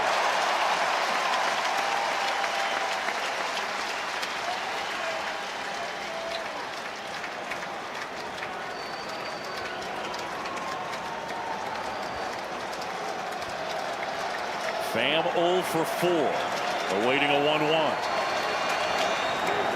And that one gets all the way to the backstop. And Carroll will advance to third. And that is not small because obviously with a fast guy and that changeup that Williams likes to bury into the ground, Diamondbacks would love to add on. 4-3, we're in the 9th. Contreras, Santana, and Canha, 2-3-4 scheduled for Milwaukee. But first, the 2-1. Outside low. Any pitcher who has this wipeout type pitch in his repertoire that ends up in the dirt for chase has to have a lot of confidence and trust with its catcher. Being able to block the ball in the dirt, because it allows you to throw that ball down and get the chase and still know that the catcher will preserve it. Swing and a miss. The changeup. And now it's 3-2. It is a pitch that is so devastating that even when guys sit on it, it's really hard to hit. Fans want a strikeout. 3-2 on the way. And Pham able to foul it off. He went with a fastball that time. Well, changeup on the season. 151 plate appearances, and opponents are hitting .097 against it.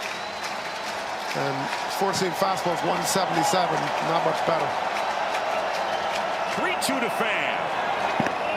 And that is low ball 4. Tommy Pham takes the walk, and that is that excellent eye on display. It's one of the things. Tommy Pham, a guy that doesn't chase very much, and delivered a really good plate appearance right there.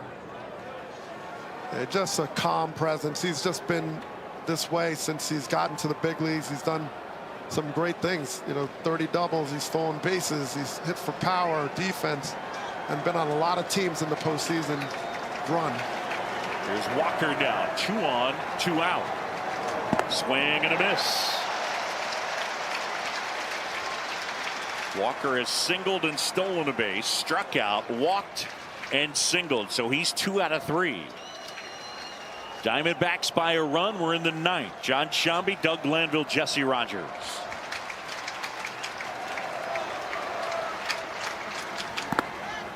Upstairs, he didn't go. A ball and a strike the count.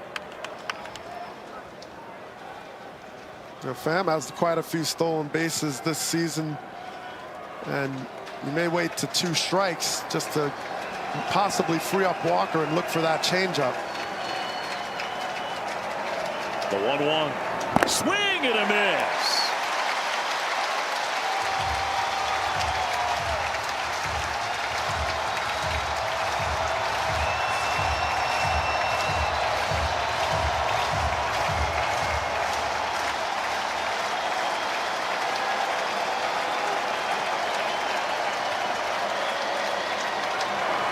Pitch downstairs as Pham took off for second. And he's got the bag. And so, with a single here, the Diamondbacks could add 2. And, you know, that makes sense because you get a lot of changeups. And if you get the strikeout, if you get caught, you free up Walker to be able to hit again and renew next time around if it comes. The 2-2. Check swing. Did he go? No, he did not. Dan Bellino on the call.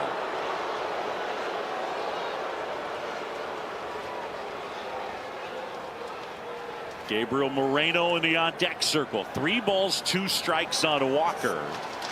Second and third, 2 outs. Williams trying to finish him off. Crowd ready. Williams fires. That's drilled to center. Frelick going back, turning and looking. It's off the top of the wall. In to score is Carroll. Pham on his heels. Walker into second. And the Diamondbacks add 2. And it is now 6-3 Arizona. It just missed getting out of here. I mean, that ball had hair, steam, fire coming out of it.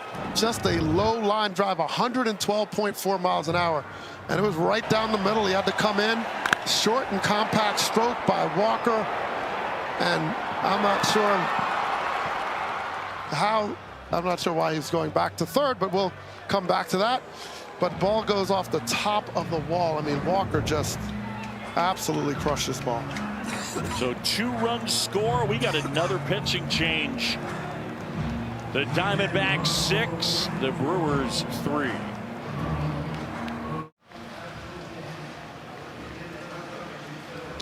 Well, you look at Walker's at bat, and I'll tell you, this at bat was fantastic. I mean, this is how you do it. This is a closer, and he gets a tough changeup in the zone, lays off a tough fastball at 95, gets one on the edges, lays off another tough ball in the dirt, and then he tries to get him north-south, doesn't work, and jumps on the fastball in the zone. So it's a matter of managing that up and down, that north-south, which is really hard to do against a pitcher that's such great downward tilt and can elevate. And so Walker just gets the big hit, and the Brewers have been struggling just to get one across, and he just one swing of the bat. When you have slug, you can get 2 runs in 1 shot. 112.4 miles an hour. It's the hardest hit ball in any of the 4 playoff games here today. Bryce Wilson will take over. Diamondbacks, by the way, that is now 10 balls they've hit in this game, 100 miles an hour or better. We talk about hard hit rate. And for Torey Lovullo, he's seen his team come out swinging. 95 and above is what is considered hard hit statistically. Wilson here against Moreno. And the pitch is in for a strike. Arizona with 2. And bidding to take a 1-0 lead with their ace going tomorrow, Zach Gallen. And that one downstairs and outside. And now a ball and a strike. Dougie, 31 pitches used by Devin Williams. That hurts. A lot. It's going to hurt a lot. Maybe come back tomorrow, but then 3 in a row. The 1-1 misses, and now 2 balls and a strike on Moreno. It just shows the impact of a short start by your ace. It's a complete cascading effect using your entire bullpen. The 2-1 is inside.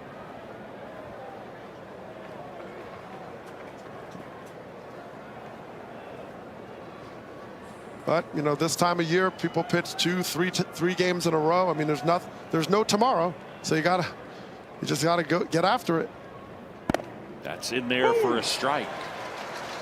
8 pitchers used tonight for Craig Counsell, including the starter.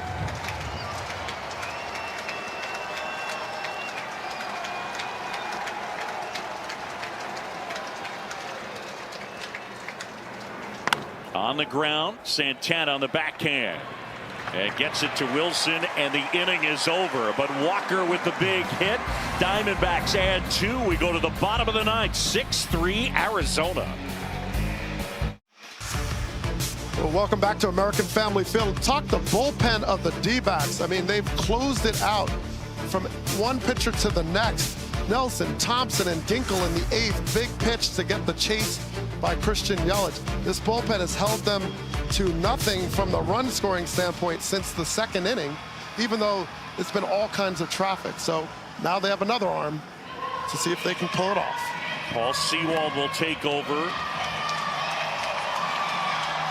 And this now the 14th pitcher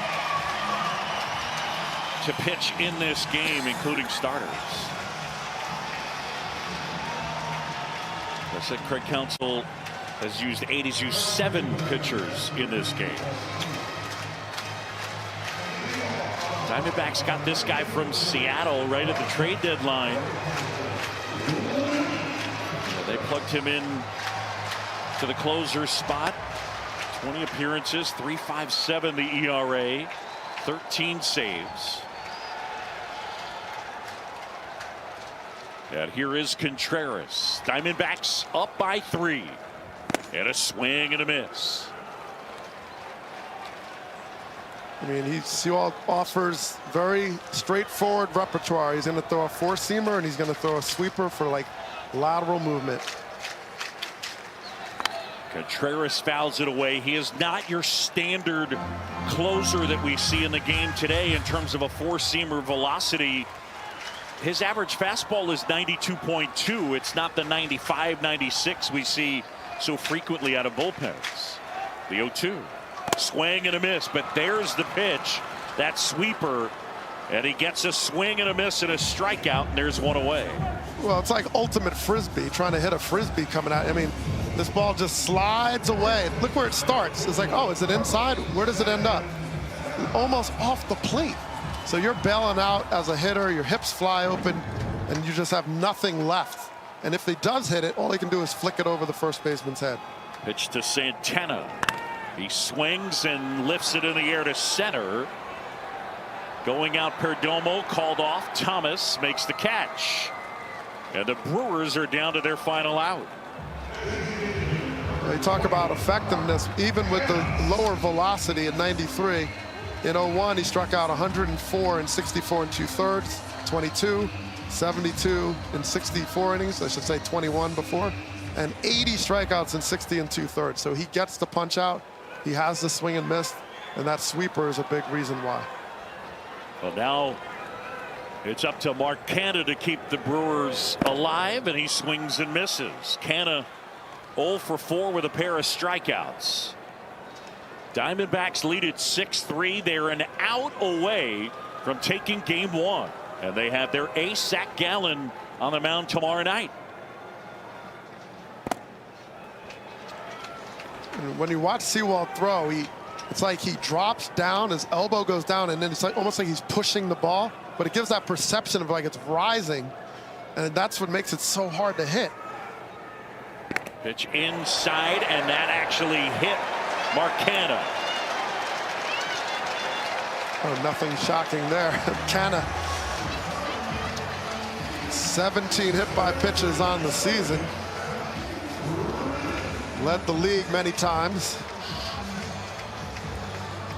So Canha gets plunked. Sal Frelick now.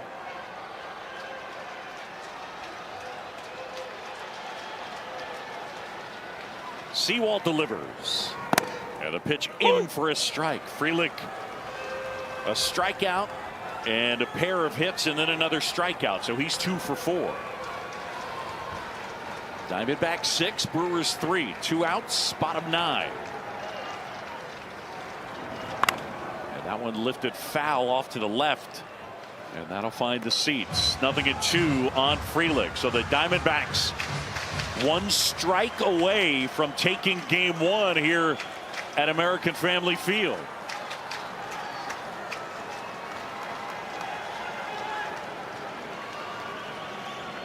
Brother takes off. The pitch is low. Arizona, they chased Corbin Burns after 4 innings and 2 batters. They tied for the shortest start of the season for the Brewers ace.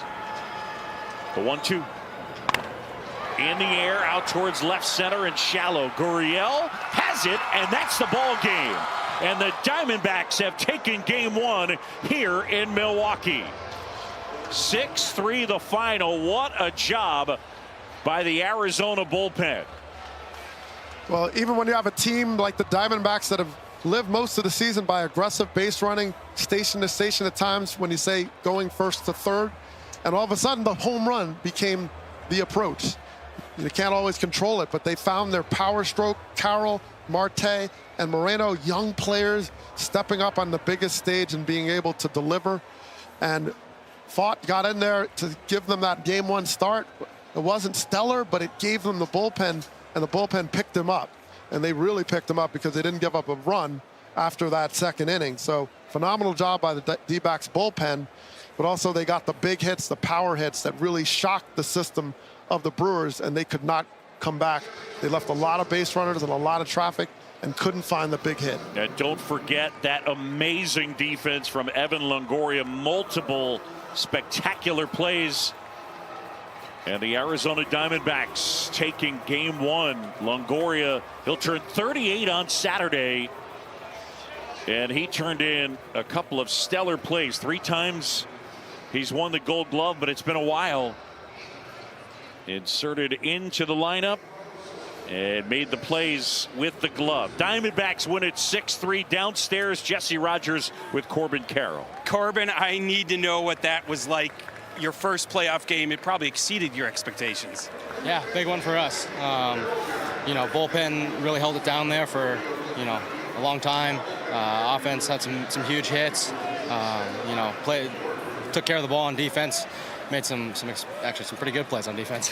Yeah, Evan Longoria, tell me about his plays. Yeah, that was unbelievable. You know, that one reaching up there, I thought that ball was in left field, and I looked back and he's got it, throwing it to second base. So, you know, that's a game-saving play right there. Take me inside the dugout down 3-0 early. Yeah, I mean, I think just business-like. You know, can't change the game with 1 3-run swing. You know, got to get some runners on and make some things happen, and then, you know, those big swings kind of happen from there. Yeah. It's a great game. Congrats. Thank you. It's Corbin Carroll. Back to you guys. All right, Jesse, thanks so much. Corbin Carroll, a 2-run homer on base via the walk 2 different times, and he singled. So on base 4 times. The postseason debut for the rookie, and the Diamondbacks secure a win in game 1 on the road. They'll have Zach Gallen going in game 2. The Brewers have not named their starting pitcher. Torey Lovello's team down 3-0 early, and they rally, score 6 unanswered. And again, our final here at American Family Field. The Diamondbacks 6 and the Brewers 3. We'll see you tomorrow for game 2. For Doug Glanville, Jesse Rogers, and our entire outstanding crew, I'm John Chambi. Thanks so much for watching. So long from Milwaukee.